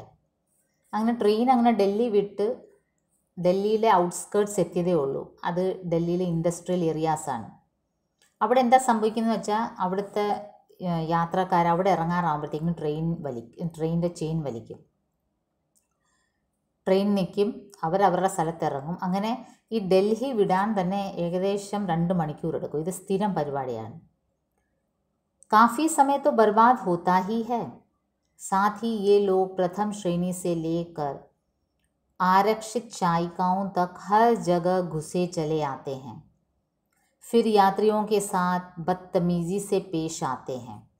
ഇവർ ഇങ്ങനെ ചെയ്യുന്ന മാത്രമല്ല, ട്രെയിനിൽ ചെയിൻ പുള്ളി ചെയ്ത് സമയം നഷ്ടപ്പെടുത്തുന്നത് മാത്രമല്ല, ഇവർ first class compartment, reserved compartment എല്ലാത്തിലും കയറിയിട്ട് യാത്രക്കാരോട് വളരെ മോശമായി പെരുമാറും.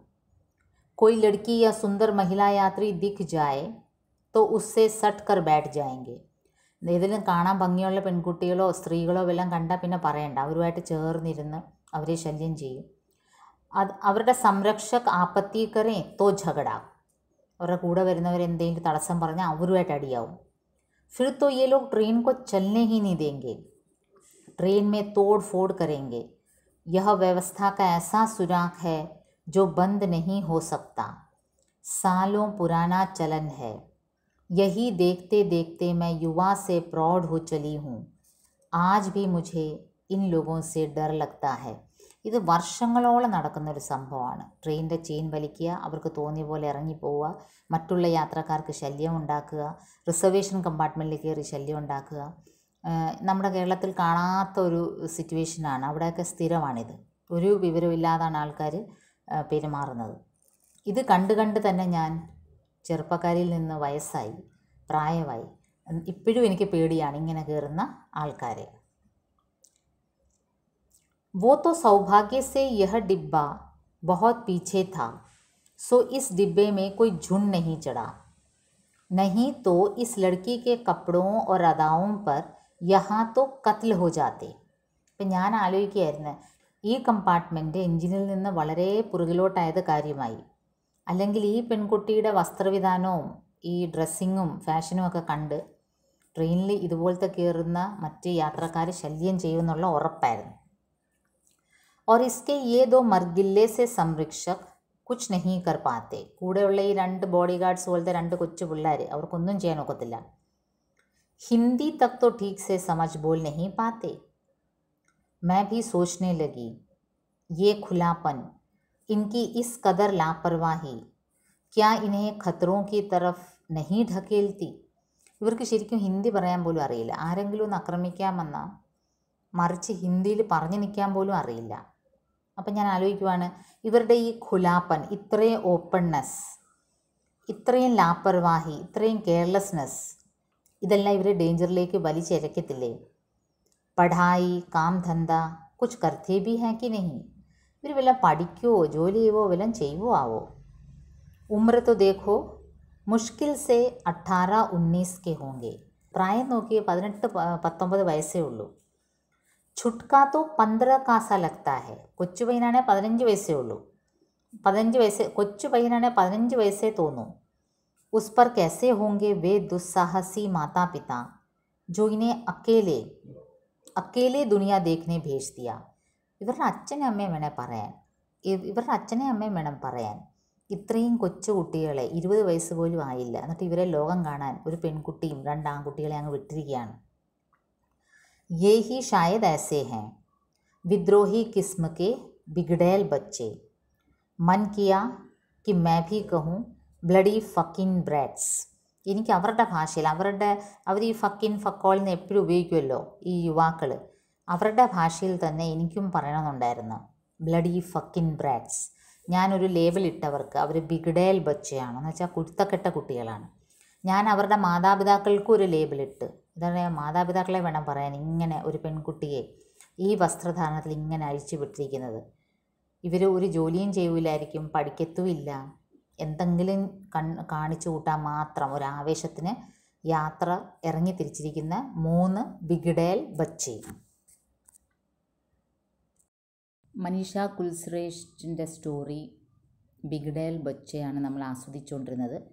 കഥ അല്പം നീണ്ടതായത് കാരണം നമ്മൾ 2 എപ്പിസോഡായിട്ടാണ് അപ്ലോഡ് ചെയ്തിരിക്കുന്നത്. ഇത് പാർട്ട് 2 ആണ്. ഒരു ട്രെയിൻ യാത്രയിലുണ്ടായ ഒരു അനുഭവമാണ് ഇതിൽ ചിത്രീകരിച്ചിരിക്കുന്നത്. 3 യുവാക്കൾ അവരുടെ വേഷവിധാനവും അവരുടെ സ്റ്റൈലും എല്ലാം കണ്ടിട്ട് ഇപ്പോഴത്തെ യങ് ജനറേഷനെ തെറ്റിദ്ധരിക്കുന്ന രീതിയിലുള്ള ഒരു ചിന്താഗതി മുതിർന്നവർക്കുണ്ടാവുകയും അത് പതിവാണ്. അവർ ഉത്തരവാദിത്വം ഇല്ലാത്തവരാണ്, ഇങ്ങനെ ഫ്രീക്കായിട്ട് നടക്കുന്നു, ലക്ഷ്യബോധം ഇല്ലാത്തവരാണ് എന്നുള്ളൊരു പൊതുധാരണ സമൂഹത്തിൽ നിലനിൽക്കുന്നത് മായ്ക്കപ്പെടുകയാണ് ഈ യാത്രയിൽ. അതെങ്ങനെ മായ്ക്കപ്പെടുന്നു അതാണ് നമ്മളിനി കാണാൻ പോകുന്നത്. हमारे भी सहपाठी सहकर्मी क्रिश्चियन रहे हैं, पर ऐसा खुलापन कभी नहीं देखा. क्या ये किसी मुसीबत को समझदारी से सुलझा सकेंगे? ഞാൻ ആലോചിക്കുകയായിരുന്നു, ഞങ്ങളുടെ കൊളീഗ്സും കൂടെ പഠിച്ചവരും പലരും ക്രിസ്ത്യൻസ് ഉണ്ടായിരുന്നു. പക്ഷേ ഈ രീതിയിലുള്ളൊരു ഓപ്പൺനെസ് അവരിൽ ആരിലും കണ്ടില്ല. ഇവർ ഏതെങ്കിലും ഒരു മുസീബത്ത്, ഏതെങ്കിലും ഒരു ആപത്ത് ഇവർ പക്വതയോടെ നേരിടാൻ ഇവർക്ക് പറ്റുമോ? ഏതെങ്കിലും ജീവിതത്തിൽ നേരിടുന്ന ഒരു ആപത്ത് ഇവർക്ക് പക്വതയോടെ നേരിടാനുള്ളൊരു കാഴ്ചപ്പാട് ഉണ്ടാവുമോ ആവോ? ഖത്രോं से बच सकेंगे? ഡേഞ്ചേഴ്സ് വരുമ്പോൾ ഇവർ ഒഴിഞ്ഞു മാറാൻ ഇവർക്ക് പറ്റുമോ? छोड़ो मुझे क्या पड़ी है, भाड़ में जाए.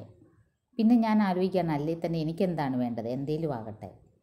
अच्छा ही हुआ जो मैंने अपने बेटे बेटी को बहुत संयम और कठोर अनुशासन में पाला है. ഞാൻ എൻ്റെ മോനെയും മോളെയും വളരെ സ്ട്രിക്റ്റ് ഡിസിപ്ലിനിലാണ് വളർത്തിയത്. നന്നായി. बेटा तो चलो ठीक है, दिल्ली IIT में पढ़ रहा है, पर निशी मैंने एक ठंडी सांस ली. ट्रेन धीमे धीमे सरक रही थी. എനിക്ക് ഈ കുട്ടികളെ കണ്ടപ്പോൾ എൻ്റെ മക്കളെ ഓർമ്മ വന്നു. എൻ്റെ മോനെയും മോളെ ഞാൻ വളരെ ഡിസിപ്ലിനായിട്ടാണ് വളർത്തിയത്. അതിലെനിക്കൊരു ആശ്വാസമുണ്ട്. ഇത്രയും ആലോചിച്ച് കഴിഞ്ഞ് പെട്ടെന്ന് ഞാൻ ആലോചിക്കും, എൻ്റെ മകൻ്റെ കാര്യം ഓക്കെ, ഡൽഹിയിൽ IITയിൽ പഠിക്കുകയാണ്. പക്ഷേ എൻ്റെ മോൾ നിഷി, അവളെ ഞാൻ വളർത്തിയതിൽ ഞാൻ എത്രമാത്രം സക്സസ് ആണെന്നുള്ള കാര്യത്തിൽ എനിക്കിപ്പം സംശയം തോന്നുന്നു. मैंने स्वयं से सवाल पूछा, क्या मैंने बच्चों को सुरक्षित और कठोर अनुशासन में रख कर बहुत महान काम किया है? എനിക്കിതൊരു പുനർചിന്തനത്തിൻ്റെ ഒരു സമയമായിരുന്നു. ഞാൻ ആലോചിക്കുകയായിരുന്നു, എൻ്റെ മക്കളെ ഞാൻ വളരെ സ്ട്രിക്റ്റായിട്ടാണ് വളർത്തിയത്. അങ്ങനെ സ്ട്രിക്റ്റായിട്ട് വളർത്തിയിട്ട് ഞാൻ എന്തോ വലിയ കാര്യം നേടിയതുപോലാണ് ഞാൻ ഇതുവരെ കരുതിയിരുന്നത്.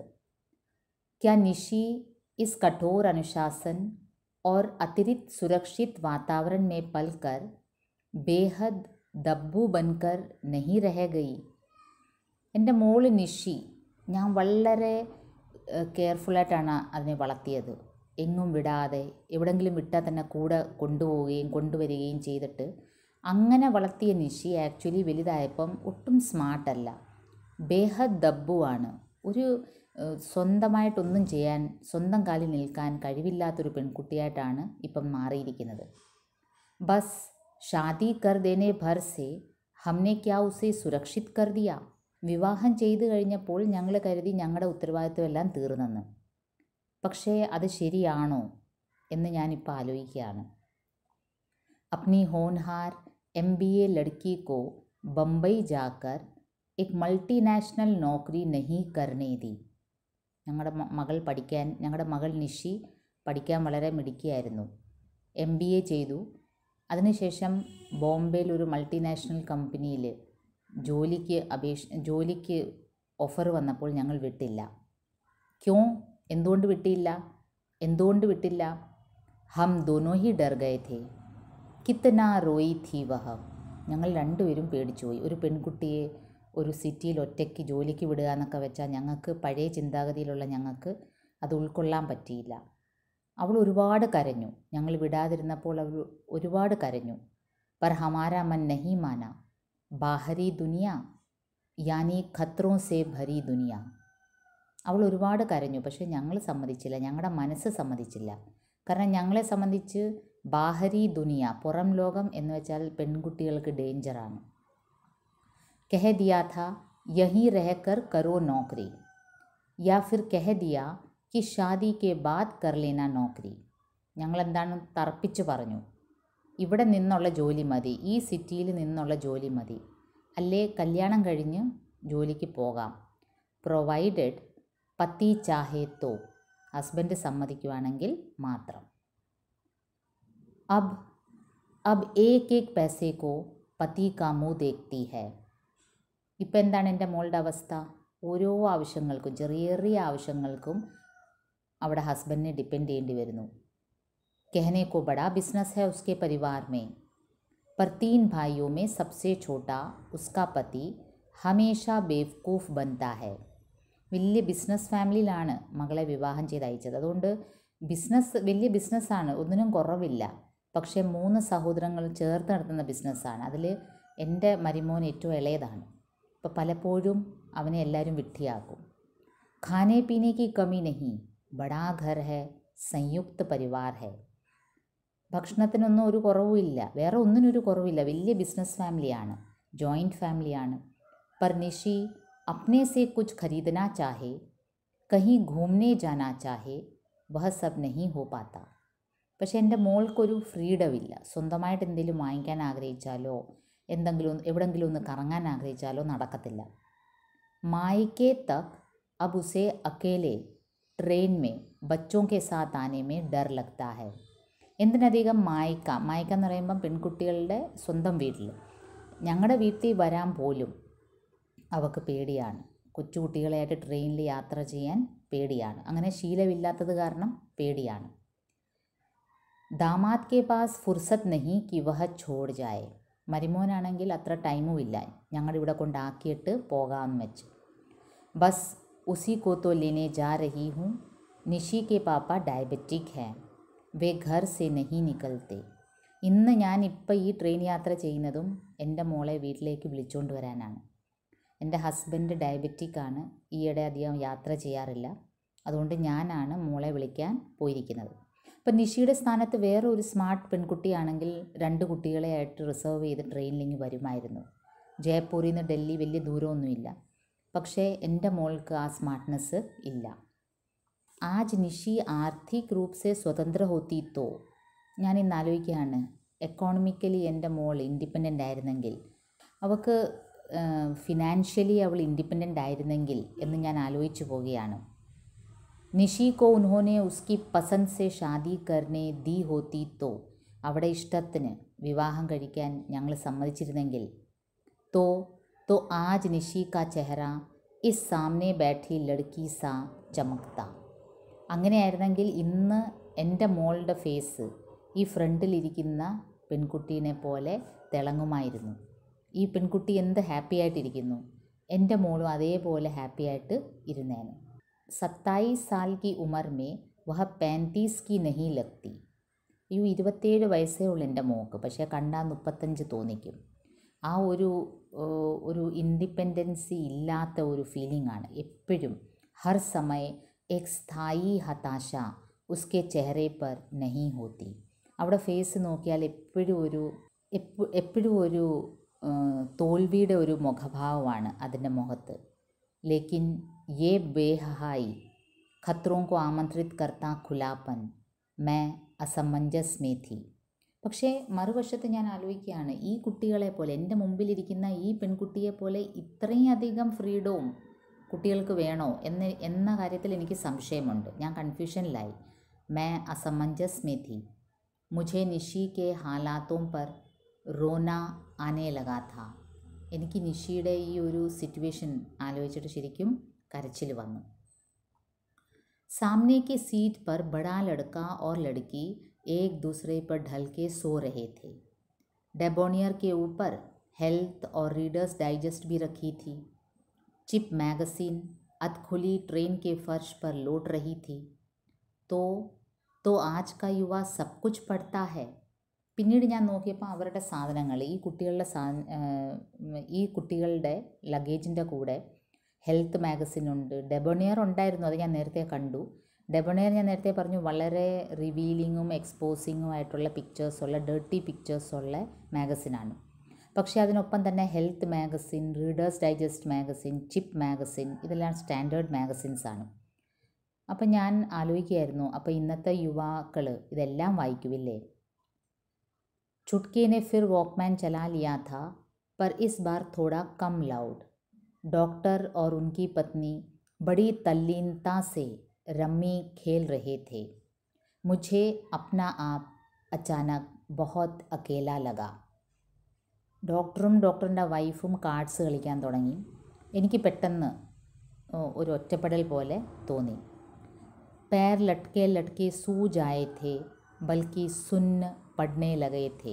കാലുകളാണെങ്കിൽ ഇങ്ങനെ നിരന്തരം ഇങ്ങനെ തൂക്കിയിട്ടിരിക്കുന്നത് കാരണം അങ്ങ് പെരുത്ത് പോയായിരുന്നു. मैंने उन्हें ऊपर कर लिया. ट्रेन तेज रफ्तार से उष्ण कटिबंधीय जंगलों से गुजर रही थी. अप्रैल का महीना था और मौसम गर्म होने लगा था. നല്ല ചൂടുണ്ടായിരുന്നു കാലാവസ്ഥയിൽ. ഏപ്രിൽ മാസമായിരുന്നു. ഈ ഫോറസ്റ്റിലൂടെ പോകുന്ന കാട്ടുപ്രദേശത്തിലൂടെ ട്രെയിൻ പോകുന്നു. അതും നല്ല ചൂട്. സാധാരണ മാസങ്ങളെ പോലെ അല്ല. ഏപ്രിലിലെ മാസം എന്ന് പറയുമ്പോൾ നല്ല സമ്മർ സീസണാണ്. സുബഹ കെ 10 ബജെ ഹി ദോപഹർ കാ സാ എഹ്സാസ് ഹോ രഹാ താ. 10 മണി ആയതേ ഉള്ളൂ. അപ്പോഴത്തേക്കിനും ഉച്ച ആയ ഒരു ഫീലിംഗ്. ഭൂഖ് ഭി ലഗ് ആയി थी, पर मेरे पास क्या धरा था. 3 सेब, एक सैंडविच, एक भूला भटका चाय वाला उधर से गुजरा तो मैंने उसे रोक लिया. എൻ്റെ കയ്യിൽ 3 ആപ്പിൾ ഉണ്ടായിരുന്നു ഞാൻ കരുതിയിരുന്നത്, ഒരു സാൻഡ്വിച്ച്. ഒരു ചായക്കാരൻ അവിടെ കൂടെ പോയപ്പോൾ ഞാൻ അയാളെ വിളിച്ചു. मेरे पास खुले पैसे नहीं थे. छुटके से पूछा तो उसका जवाब था 1 मिनट. ചായക്കാരനെ വിളിച്ചു, പക്ഷേ എൻ്റെ കയ്യിൽ ചേഞ്ച് ഇല്ലായിരുന്നു. അപ്പം ഞാൻ ആ കൊച്ചു പയ്യനോട് പറഞ്ഞു ചേഞ്ച് ഉണ്ടോ എന്ന് ചോദിച്ചു. അവൻ 1 മിനിറ്റ് എന്ന് പറഞ്ഞിട്ട് जेब से उसने 3 रुपये निकाल कर चुका दिए.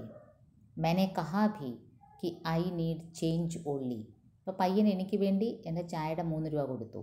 ഞാൻ പറയുകയുണ്ടായി എനിക്ക് ചേഞ്ച് മാത്രം മതി, പൈസ വേണ്ട. പക്ഷേ ആ പയ്യൻ എന്താ പറഞ്ഞത്? കമോൺ മോം कहकर वह खी हंसने लगा. सैंडविच नो थैंक्स कहकर उसने जेब से भुने हल्के हल्के भूरे छिलकों वाले नमकीन काजू निकाले और मेरी प्लेट में रख दिए. അപ്പം ഞാൻ എൻ്റെ കയ്യിലുള്ള സാൻഡ്വിച്ച് ഓഫർ ചെയ്യും, പക്ഷേ ഈ പയ്യൻ എടുക്കത്തില്ല. പകരം നോ താങ്ക്സ് എന്ന് പറഞ്ഞിട്ട് പോക്കറ്റിൽ നിന്ന് അണ്ടിപ്പരിപ്പ്, തൊലിയോട് കൂടിയുള്ള അണ്ടിപ്പരിപ്പ് എനിക്ക് തരും. എൻ്റെ പ്ലേറ്റിൽ വെക്കും. തൊലിയോട് കൂടിയുള്ള സോൾട്ടി കാഷ്യൂനട്ട് എൻ്റെ പ്ലേറ്റിൽ വെക്കും. मैंने आश्चर्य में भरकर कृतज्ञता से कहा कि ऐसे काजू मैंने पहली बार देखे हैं, बिना छिले भुने हुए. അപ്പോൾ എനിക്കത് വലിയൊരു പുതിയ അനുഭവമായിരുന്നു. ഇങ്ങനെ തൊലിയോടുകൂടിയുള്ള കാഷ്യൂനട്ട് ഞാൻ ആദ്യമായിട്ട് കാണുമായിരുന്നു. उसने बताया कि उनके घर के अहाते में 4 काजू के पेड़ हैं. ये काजू उन्हीं पेड़ों के हैं. आते समय मॉम ने ज़बरदस्ती उनके साथ बांध दिए थे. അപ്പോൾ ആ പയ്യൻ എക്സ്പ്ലെയിൻ ചെയ്യും, ഈ കാഷ്യൂനട്ട് ഇവരുടെ വീട്ടുമുറ്റത്ത് തന്നെ 4 കശുമാവുണ്ട്, അതിൽ നിന്നുള്ള കാഷ്യൂനട്ടാണ്. അമ്മ ഞങ്ങളുടെ ലഗേജിൻ്റെ കൂടെ പാക്ക് ചെയ്ത് തന്നതാണ്. मेरी कल्पना में एक सांवली छींट की फ्रॉक पहने दुबली मगर हल्के से निकले पेट वाली ममतामयी क्रिश्चियन महिला की छवि तैर गई. എനിക്ക് പെട്ടെന്ന് ഞാൻ ഇമാജിൻ ചെയ്യും ഈ പയ്യൻ്റെ അമ്മ എങ്ങനെയായിരിക്കുമെന്ന്. ഒരു ആംഗ്ലോ ഇന്ത്യൻ സ്ത്രീ, ഒരു ഫ്രോക്കൊക്കെ ഇട്ട് മെലിഞ്ഞിട്ട് ഒരു ക്രിസ്ത്യൻ സ്ത്രീ എൻ്റെ ഇമാജിനേഷനിൽ ഇങ്ങനെ വരും. मैं कुछ और भी पूछना चाहती थी. एक आम भारतीय उत्सुकता के तहत उनकी निजता के पारदर्शी तरल को छूकर देखना चाहती थी. എൻ്റെ മനസ്സൊരു കറക്റ്റ് ഇന്ത്യൻ മനസ്സാണ്. ഒരു ക്യൂരിയോസിറ്റി എൻ്റെ മനസ്സിലുണ്ട്. അവരുടെ ഒരു പേഴ്സണൽ കാര്യത്തിൽ ഇടപെടാൻ എനിക്കൊരു പ്രത്യേക ഇന്ത്യൻ കഴിവാണ്. അത് ഞാൻ ആഗ്രഹിച്ചിരുന്നു. അവരുടെ പേഴ്സണൽ കാര്യങ്ങൾ കൂടുതൽ അറിയാൻ ആഗ്രഹിച്ചിരുന്നു. മസ്ലൻ വഹ ലड़की तुम्हारी बहन है क्या? तुम्हारी माँ ने एक पराये लड़के को तुम्हारे साथ क्यों कर भेजा होगा? പല ചോദ്യങ്ങൾ എൻ്റെ മനസ്സിൽ വന്നു. ലൈക്ക് ഈ പെൺകുട്ടി നിൻ്റെ സഹോദരിയല്ലേ? നിങ്ങളുടെ അമ്മ എന്താണ് ഈ പെൺകുട്ടിയും ഈ പയ്യനുമായിട്ട് ഒറ്റയ്ക്കൊരു യാത്ര വിട്ടിരിക്കുന്നത്? കബ് ലോട്ട് കർ ഘർ ജാओगे? നിങ്ങൾ എന്നാണ് തിരിച്ച് നിങ്ങളുടെ വീട്ടിലെത്തുന്നത്? और ज़रा बताओ तो क्या क्या उगा रखा है तुम्हारी माँ ने तुम्हारे अहाते में? പിന്നെ നിങ്ങളുടെ വീട്ടുമുറ്റത്ത് വേറെ എന്തൊക്കെ ചെടികളുണ്ട്? തും ആംഗ്ലോ ഇന്ത്യൻ ഗോവൻ ക്രിസ്ത്യൻ ഹോ കി കൺവേർട്ടി? അവരുടെ മതത്തെപ്പറ്റി നിങ്ങൾ ആംഗ്ലോ ഇന്ത്യൻ ക്രിസ്ത്യൻ ആണോ, ആംഗ്ലോ ഇന്ത്യൻ ഗോവൻ ക്രിസ്ത്യൻ ആണോ, അതോ നിങ്ങൾ കൺവേർട്ടി ആണോ, നിങ്ങൾ വേറെ റിലീജിയനിൽ നിന്ന് മതം മാറി വന്നതാണോ? ഛീ, യഹ സബ് പൂച്ച്കർ വഹ ക്യാ കहीं उसने कह दिया you nutty oldie what fucking concerns do you have with us? പിന്നെ പെട്ടെന്ന് എൻ്റെ മനസ്സാലോചിക്കും, ഈശ്വര ഇങ്ങനത്തെ ചോദ്യങ്ങളൊക്കെ ചോദിച്ചിട്ട് അവസാനം ഈ പയ്യൻ ഇങ്ങനെങ്ങാനും പറഞ്ഞാൽ ഈ വയസ്സായ നിങ്ങൾക്ക് എന്തൊക്കെ അറിയണം ഞങ്ങളുടെ കാര്യങ്ങൾ, അങ്ങനെ അങ്ങാനും ചോദിച്ചാൽ എന്തൊരു നാണക്കേടാണ്. ഉസേ ക്യാ ഭാഡ് മേ ജായ് യഹ് ഓർ ഉസ്കി ബഹൻ? പിന്നെ ഞാൻ ആലോചിക്കും, എന്തേലും ആട്ടെ, ഇവനോ ഇവൻ്റെ പെങ്ങളോ ആരേലും ആട്ടെ, ഞാനതൊന്നും ചോദിക്കാൻ പോകുന്നില്ല. കംബക്ത് कैसे सट कर उस जवान जहान लड़के से चिपकी पड़ी है? ആ ചെറുപ്പക്കാരനുമായിട്ട് എന്തുമാത്രം ചേർന്നടുത്തിരിക്കുന്നു നോക്കിയേ, ഒരു നാണോ മാനോ ഇല്ല ആ പെൺകുട്ടി. ഞാനിങ്ങനെ മനസ്സിൽ ആലോചിക്കും. छुटके ने उत्साह से कहा कि कोई स्टेशन आ रहा है. इक्का दुक्का नज़र आने लगे थे. कुछ कारखाने और ट्रेन की पटरी का एक और जोड़ा हमारी ट्रेन के साथ दौड़ने लगा था. मैंने मन ही मन कहा अलवर हाय. അപ്പോൾ കൊച്ചുകുട്ടി പറയുന്ന നോക്കൂ, ഒരു സ്റ്റേഷൻ വരുന്നെന്ന് തോന്നുന്നു. ഒരു സ്റ്റേഷൻ വരുന്നതിൻ്റെ ലക്ഷണങ്ങളൊക്കെ കണ്ടു തുടങ്ങി. കുറച്ച് ഫാക്ടറീസും ട്രെയിനിൻ്റെ ഒരു റെയിൽ പാളവും കൂടെ അഡീഷണൽ വന്നു. അങ്ങനെ ഒരു സ്റ്റേഷൻ വരുന്നതിൻ്റെ ലക്ഷണങ്ങളെല്ലാം കണ്ടു. അപ്പോൾ എൻ്റെ മനസ്സിൽ പെട്ടെന്ന് അൽവർ സ്റ്റേഷനാണ്. അപ്പോൾ എൻ്റെ മനസ്സിൽ പെട്ടെന്ന് വന്നൊരു കാര്യം എന്താണ്? ജൽദി മേ മിഠായി ലേന ഭൂൽ ഗയി थी दिल्ली से. कंभत निशी ने भी तो अचानक फ़ोन किया था कि मम्मी मुझे सास ने कह दिया है जा हो आ मायके, तुम कल ही भैया को भेज दो. അപ്പം നിഷിയുടെ ഫോൺ പെട്ടെന്നായിരുന്നു വന്നത്. എന്താണ് പറഞ്ഞത് നിഷി? അമ്മായിയമ്മ പറഞ്ഞു വേണേ നീ വീട്ടിൽ പോയിട്ട് വന്നേരെ. അപ്പം അങ്ങനെ ഒരു പെർമിഷൻ കിട്ടിയപ്പം നിഷി പെട്ടെന്ന് ഞങ്ങളെ വിളിച്ചു പറഞ്ഞു സഹോദരനെ വിടണം, എന്നെ വിളിക്കാൻ വരാൻ. ഭയ്യ कैसे आएगा നിഷി, उसके एग्ज़ाम्स हैं. ഞാൻ മറുപടി പറഞ്ഞു മോന് വരാൻ പറ്റത്തില്ല, കാരണം മോന് എക്സാംസ് ഉണ്ട്.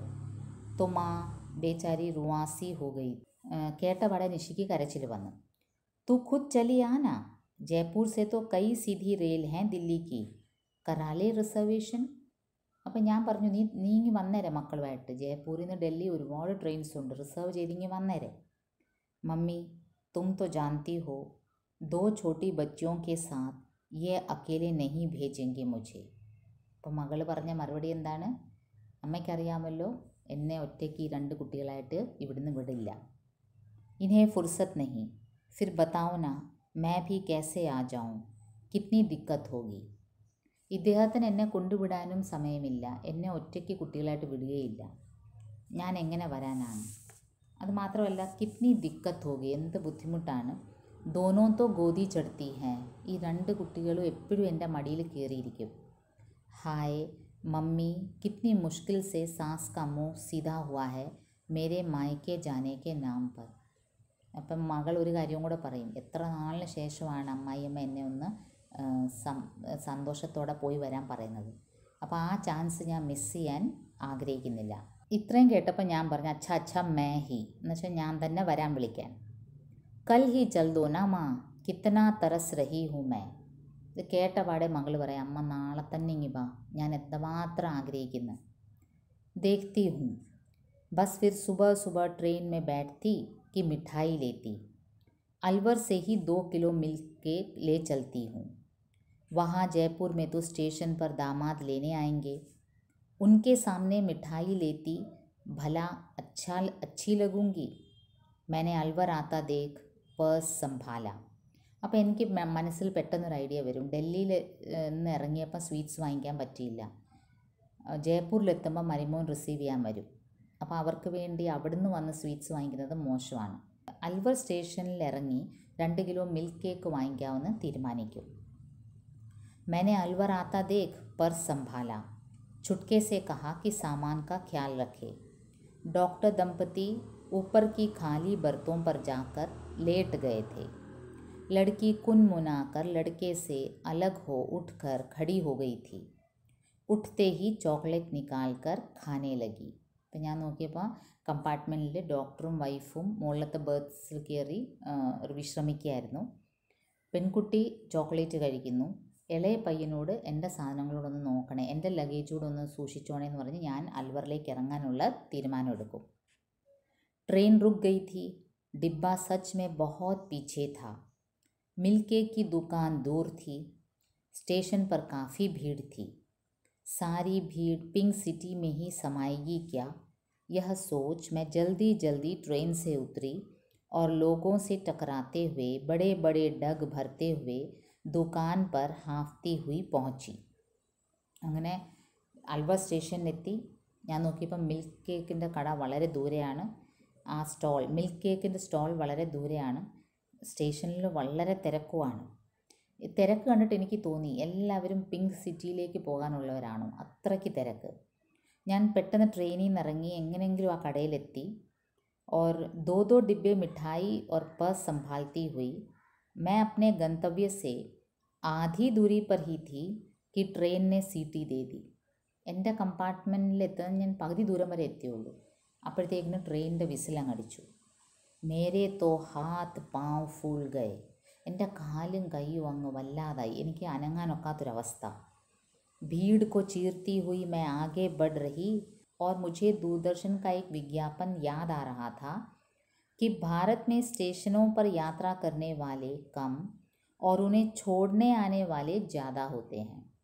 എനിക്ക് ആ അഡ്വർടൈസ്മെൻറ്റാണ് ഓർമ്മ വന്നത്. ദൂരദർശനിൽ പണ്ട് ഒരു അഡ്വർടൈസ്മെൻറ്റിൽ പറയും, ഈ ഇന്ത്യയിൽ യാത്ര ചെയ്യാൻ വരുന്നവർ വളരെ കുറവ്. റെയിൽവേ സ്റ്റേഷനിൽ കാണുകയാണെങ്കിൽ യാത്രക്കാരെ സീ ഓഫ് ചെയ്യാൻ വരുന്ന റിലേറ്റീവ്സും ഫ്രണ്ട്സുമാണ് ഒരുപാടുള്ളത്. അതേ അവസ്ഥയായിരുന്നു. ട്രെയിൻ വിട്ട് കഴിഞ്ഞിട്ടും പ്ലാറ്റ്ഫോമിലുള്ള തിരക്കിന് ഒരു കുറവുമില്ല. അപ്പോൾ ആ തിരക്കിനെ മറികടന്ന് എനിക്ക് എൻ്റെ കമ്പാർട്ട്മെൻറ്റിലേക്ക് എത്താനും പറ്റുന്നില്ല. പോരാങ്കിൽ ഈ ട്രെയിനിൻ്റെ വിസിൽ കേട്ടപ്പോൾ തന്നെ എൻ്റെ കാലും കൈയും അങ്ങ് വല്ലാതെ പെരുത്ത പോലെ. उस क्षणांश में ही मुझे लग रहा था कि मैं चल ही नहीं पा रही. ആ നിമിഷം എനിക്ക് തോന്നി എനിക്ക് നടക്കാൻ പോലും പറ്റുന്നില്ല. अपना डिब्बा मुझे दिखाई नहीं दे रहा कि अचानक छोटे लड़के की चीख ने ध्यान दिलाया कि मैं डिब्बे के एकदम पास हूँ. പെട്ടെന്ന് എനിക്ക് ആ കൊച്ചു പയ്യൻ്റെ ഒരു ഷൗട്ടിങ് കേട്ടു. ആൻറ്റി എന്നും പറഞ്ഞ് അവൻ നിലവിളിച്ചുകൊണ്ട് വിളിക്കുന്ന ഒരു സൗണ്ട് കേട്ട്. दरवाजे के पास भीड़ थी, मेरे पीछे भीड़ थी. मैंने किसी तरह दरवाजे का हैंडल पकड़ा. ഞാൻ എങ്ങനെയെങ്കിലും എൻ്റെ കമ്പാർട്ട്മെൻ്റ് അടുത്തേക്ക് എത്തി. പക്ഷെ അവിടെ കമ്പാർട്ട്മെൻറ്റിലും തിരക്കായിരുന്നു, പ്ലാറ്റ്ഫോമിലും തിരക്ക്. ഞാൻ എങ്ങനെയെങ്കിലും ആ ഹാൻഡിലൊന്ന് പിടിച്ചു. और पैर बढ़ाया ही था कि ट्रेन थोड़ा तेज़ रेंगने लगी. मैं बुरी तरह से प्लेटफॉर्म पर गिर पड़ी. ഞാൻ എൻ്റെ കാലെടുത്ത് ട്രെയിനിലോട്ട് വെക്കാൻ പോയത് അപ്പോഴത്തേക്കും ട്രെയിൻ സ്പീഡ് അങ്ങ് കൂട്ടി. ഞാൻ എടുത്തടിച്ച് പ്ലാറ്റ്ഫോമിലേക്ക് തെറിച്ചു വീണു. पैर ज़्यादा बढ़ गया होता तो दरवाजे पर पटरियों के बीच घिसट रही होती. ഒരു കണക്കിന് നന്നായി, എൻ്റെ കാല് കുറച്ചുകൂടെ ട്രെയിനിലേക്ക് വന്നിരുന്നെങ്കിൽ ഞാൻ ട്രെയിനിൻ്റെയും പ്ലാറ്റ്ഫോമിൻ്റെയും ഇടയ്ക്ക് കിടന്ന് ഒരഞ്ഞ് ഞെരുങ്ങി വലിയ ആപത്ത് വന്നേനെ. ഇതിപ്പം ഞാൻ പ്ലാറ്റ്ഫോമിലേക്ക് തെറിച്ചു വീണു. ഗിർത്തെ ഗിർത്തെ മുതൽ ചോട്ടെ ലടുക്കേക്ക് ചീക്ക് സുനായി ദീ थी. ഞാൻ വീണപ്പം ആ കൊച്ചു പയ്യൻ്റെ നിലവിളി ഞാൻ കേട്ടു. उसके बाद मुझ पर झुकी भीड़ एक भंवर की तरह घूमती नजर आई और फिर कुछ कहीं गड़प से डूब गया. പിന്നെ എനിക്കൊന്നും ഓർമ്മയില്ല. ഒരു ആൾക്കൂട്ടം എന്നെ ഇങ്ങനെ നോക്കുന്നു, ഒരു ചുരുളി പോലെ എന്നെ നോക്കുന്നു. പിന്നെ ഞാൻ അങ്ങ് അൺകോൺഷ്യസ് ആയി. ठंडे पानी की तेज छपाक से मैंने अपने चेतन का छोर ढूंढा और अवचेतन की सीढ़ियाँ फांदती। होश में आने की जल्दी में मैं उस आघात की पारदर्शी झिल्ली के नीचे से മുഠിയാ ബാന്ത് ബാന്ത് കർ ചീഖ് രഹി थी. പിന്നെ ആരോ എൻ്റെ മുഖത്ത് വെള്ളം ഒഴിച്ചപ്പോഴാണ് ഞാൻ ഈ ഒരു അൺകോൺഷ്യസ് ലെവലിൽ നിന്ന് കോൺഷ്യസ്നെസ്സിലേക്ക് വന്നത്. ഹോഷ് മേ ആനെ കി ജൽദി മേ എനിക്ക് പെട്ടെന്ന് ബോധം വന്നു. അപ്പോൾ എനിക്കിങ്ങനെ ഒരു ട്രാൻസ്പെറൻറ്റ് ഒരു വലയത്തിൽ നിന്ന് ഒരു ട്രാൻസ്പെറൻറ്റ് ഒരു മറയിലിൻ്റെ അപ്പുറത്ത് നിന്ന് ഞാൻ കിടന്ന് നിലവിളിക്കുന്ന പോലെയാണ് എനിക്ക് തോന്നിയത്. ഞാനിങ്ങനെ നിലവിളിക്കാൻ ശ്രമിക്കുന്നു, പക്ഷേ എൻ്റെ സൗണ്ട് അപ്പുറത്ത് ഇരിക്കുന്നവരെല്ലാം കേൾക്കാത്ത പോലെയൊക്കെ എനിക്ക് തോന്നി. അസ്പഷ്ട ഗോ ഗോ മേ ബദൽത്തി ജാ രഹി थी. എൻ്റെ നിലവിളി എൻ്റെ സബ് കോൺഷ്യസ് മൈൻഡിൽ ഞാനിങ്ങനെ നിലവിളിക്കുന്ന പോലെയാണ് എനിക്ക് തോന്നിയത്, പക്ഷേ ആർക്കും എൻ്റെ സൗണ്ട് കേൾക്കാൻ പറ്റാത്തൊരു അവസ്ഥ. ആഖിർക്കാർ മേരെ പ്രഹാരോं से वह झिल्ली फटी. അറ്റ് ലാസ്റ്റ് എൻ്റെ പരിശ്രമം കൊണ്ട് എൻ്റെ ആ ഒരു അൺകോൺഷ്യസ്നെസ്സിൽ നിന്ന് ഞാൻ ബോധതലത്തിലേക്ക് വന്നു. അപ്പം നന്നായി ചൂടെടുക്കുന്നുണ്ടായിരുന്നു. ഞാനൊരു റെയിൽവേ റിട്ടയറിംഗ് റൂമിൽ കിടക്കുന്ന ഒരു പൊസിഷനിലാണ് ഞാൻ കണ്ടത്. Aunty are you okay? അപ്പോൾ ആ കൊച്ചുകുട്ടി അടുത്തിരുന്ന് പറയുകയാണ്, ആൻറ്റി ആർ യു ഓക്കെ? ഛോട്ടാ ലड़का मेरे चेहरे से सटा फर्श पर हड़बड़ाया सा बैठा था. ആ കൊച്ചുകുട്ടി എൻ്റെ അടുത്ത് തന്നെ തറയിലിങ്ങനെ ഇരിക്കുകയായിരുന്നു. Doc she opened her eyes. ഡോക്ടറിനോടും പറയും ഷി ഓപ്പൺഡ് ഹർ ഐസ്. ഉസ്കി ആവാസ് മേ एक नेह भरी ഊഷ്മ കി ഥർ ഥരാഹട്ട് थी. അവൻ്റെ ആ ഒരു സൗണ്ടിൽ ഒരു വളരെ സ്നേഹവും ആശ്വാസവും ഉള്ളൊരു എക്സ്പ്രഷനായിരുന്നു. ഞാൻ കണ്ണു തുറന്നത് അവന് വളരെയധികം ആശ്വാസം തോന്നിയതുപോലെ തോന്നി. कैसी हैं आप? एक अजनबी रेलवे के डॉक्टर ने झुक कर पूछा.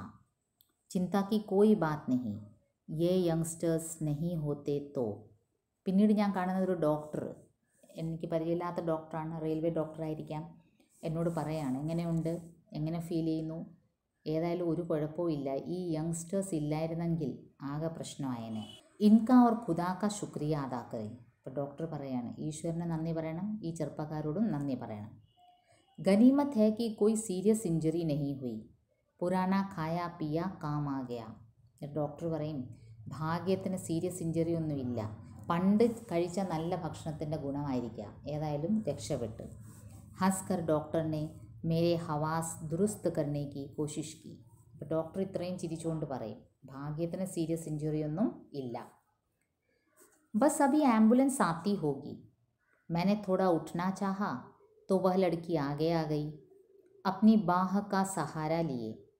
मैंने देखा उसकी शर्ट का बड़ा हिस्सा खून से तर था. ഞാൻ അല്പം എണ്ണീറ്റിരിക്കാൻ നോക്കി. അപ്പോൾ ഈ പെൺകുട്ടി ഓടി അടുത്ത് വന്നു, എന്നെ സപ്പോർട്ട് ചെയ്തിരുത്താൻ ശ്രമിച്ചു. ഞാൻ നോക്കിയപ്പോൾ എന്താണ്, ആ പെൺകുട്ടിയുടെ ഷർട്ടിൽ മുഴുവനും എൻ്റെ മുറിവിൽ നിന്നുള്ള രക്തമാണ്. मैंने दाई भौं की तरफ पीड़ा महसूस की. അപ്പോൾ എൻ്റെ റൈറ്റ് ഐബ്രോയുടെ അവിടെ എനിക്ക് നല്ല വേദന തോന്നി. ഒന്ന് തൊട്ട് നോക്കിയപ്പോൾ എന്താണ്, വഹാ ഗീല സ്കാർഫ് ബന്ധാത്ത, അവിടെ ഒരു സ്കാർഫ് ആരോ കെട്ടിയിരിക്കുന്നു. ആ സ്കാർഫ് ആരുടെ ആയിരുന്നു? ആ വലിയ പയ്യൻ്റെ ആയിരുന്നു. ദോനോ ഘുട്നോ പർ ദോ റുമാൽ ബന്ധേ ഥേ. രണ്ട് മുട്ടിലും രണ്ട് കർച്ചീഫ് കെട്ടിയിരിക്കുന്നു. ഇതെല്ലാം ഈ കുട്ടികളുടെയാണ്. ഇവരുടെ ഷർട്ട്, ഇവരുടെ സ്കാർഫ് എല്ലാം എനിക്ക് വേണ്ടി ഉപയോഗിച്ചു. इतने में बड़ा लड़का पसीने में तर बतर हाथ में दवाओं पट्टियों का बंडल लेकर आ पहुंचा. അപ്പോഴത്തേക്കും ആ വലിയ പയ്യൻ ഓടിക്കിതച്ച് വരുന്നു, വിയർത്ത് കയ്യിൽ ബാൻഡേജും മരുന്നും എല്ലാം എനിക്കുള്ള സാധനങ്ങളായിട്ട് ഓടി വരികയാണ്. എന്നെ കണ്ടുടനെ പറഞ്ഞു don't get up, you are still bleeding. വളരെ റെസ്പോൺസിബിൾ ഒരു വ്യക്തിയെ പോലെ ആ പയ്യൻ പറയും don't get up, you are still bleeding.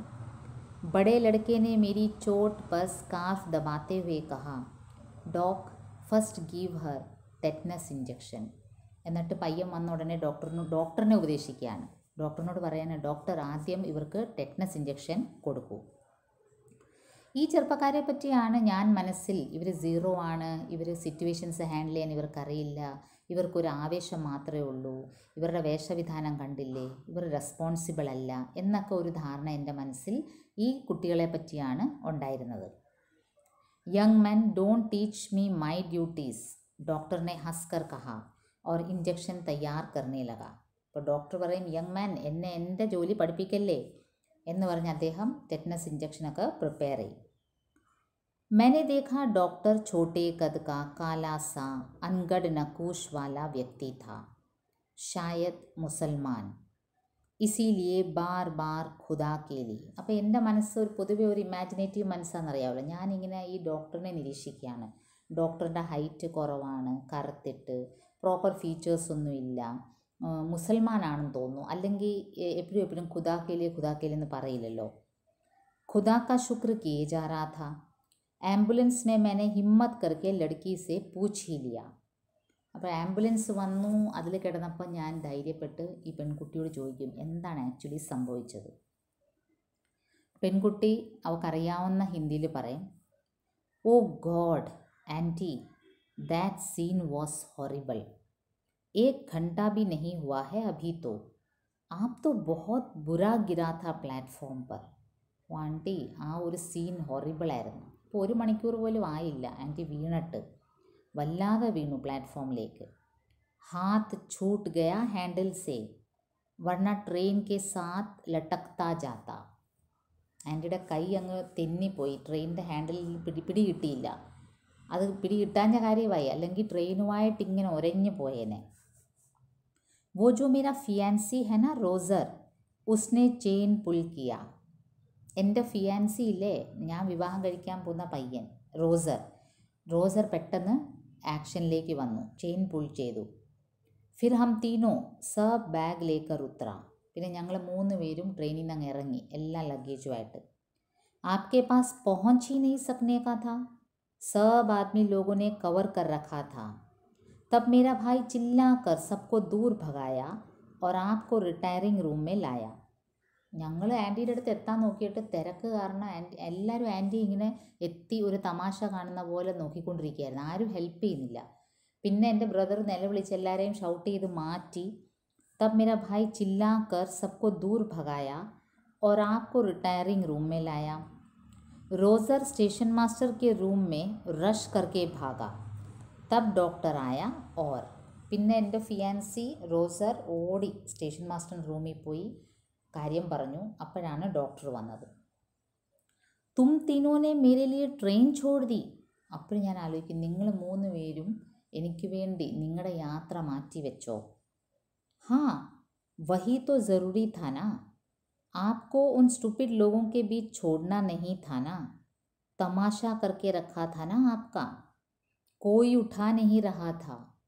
അപ്പോൾ ഈ കുട്ടികൾ പറയും, പിന്നല്ലാതെ അതല്ലേ ചെയ്യേണ്ടിയിരുന്നത്. എല്ലാവരും വീണ് കിടക്കുന്ന ആൻറ്റിയെ നോക്കി ഇങ്ങനെ തമാശ കാണുന്ന പോലെ നോക്കിക്കൊണ്ടിരിക്കുകയാണ്, രക്തം വാർന്നൊഴുകിക്കൊണ്ടിരിക്കുകയാണ്, ആരും ഹെൽപ്പ് ചെയ്യുന്നില്ല. അപ്പോൾ പിന്നെ ഞങ്ങളത് ചെയ്തല്ലേ പറ്റൂ. അപ്പോൾ എനിക്ക് പെട്ടെന്ന് ഓർമ്മ വരും, ആ ട്രെയിനിലൊരു ഡോക്ടറും ഉണ്ടായിരുന്നല്ലോ, ഒരു ഡോക്ടറും വൈഫും. वो डॉक्टर जो ट्रेन में था वो ब्लडी सेल्फिश फेलो, यह छुटका था. അപ്പോൾ ആ കൊച്ചു പയ്യൻ പറയാം, അയ്യോ ആ ഡോക്ടറിനെ പറ്റി ഓർമ്മിപ്പിക്കല്ലേ, അയാൾ വളരെ സെൽഫിഷാണ്. His wife scolded him not to come with us and he stayed back.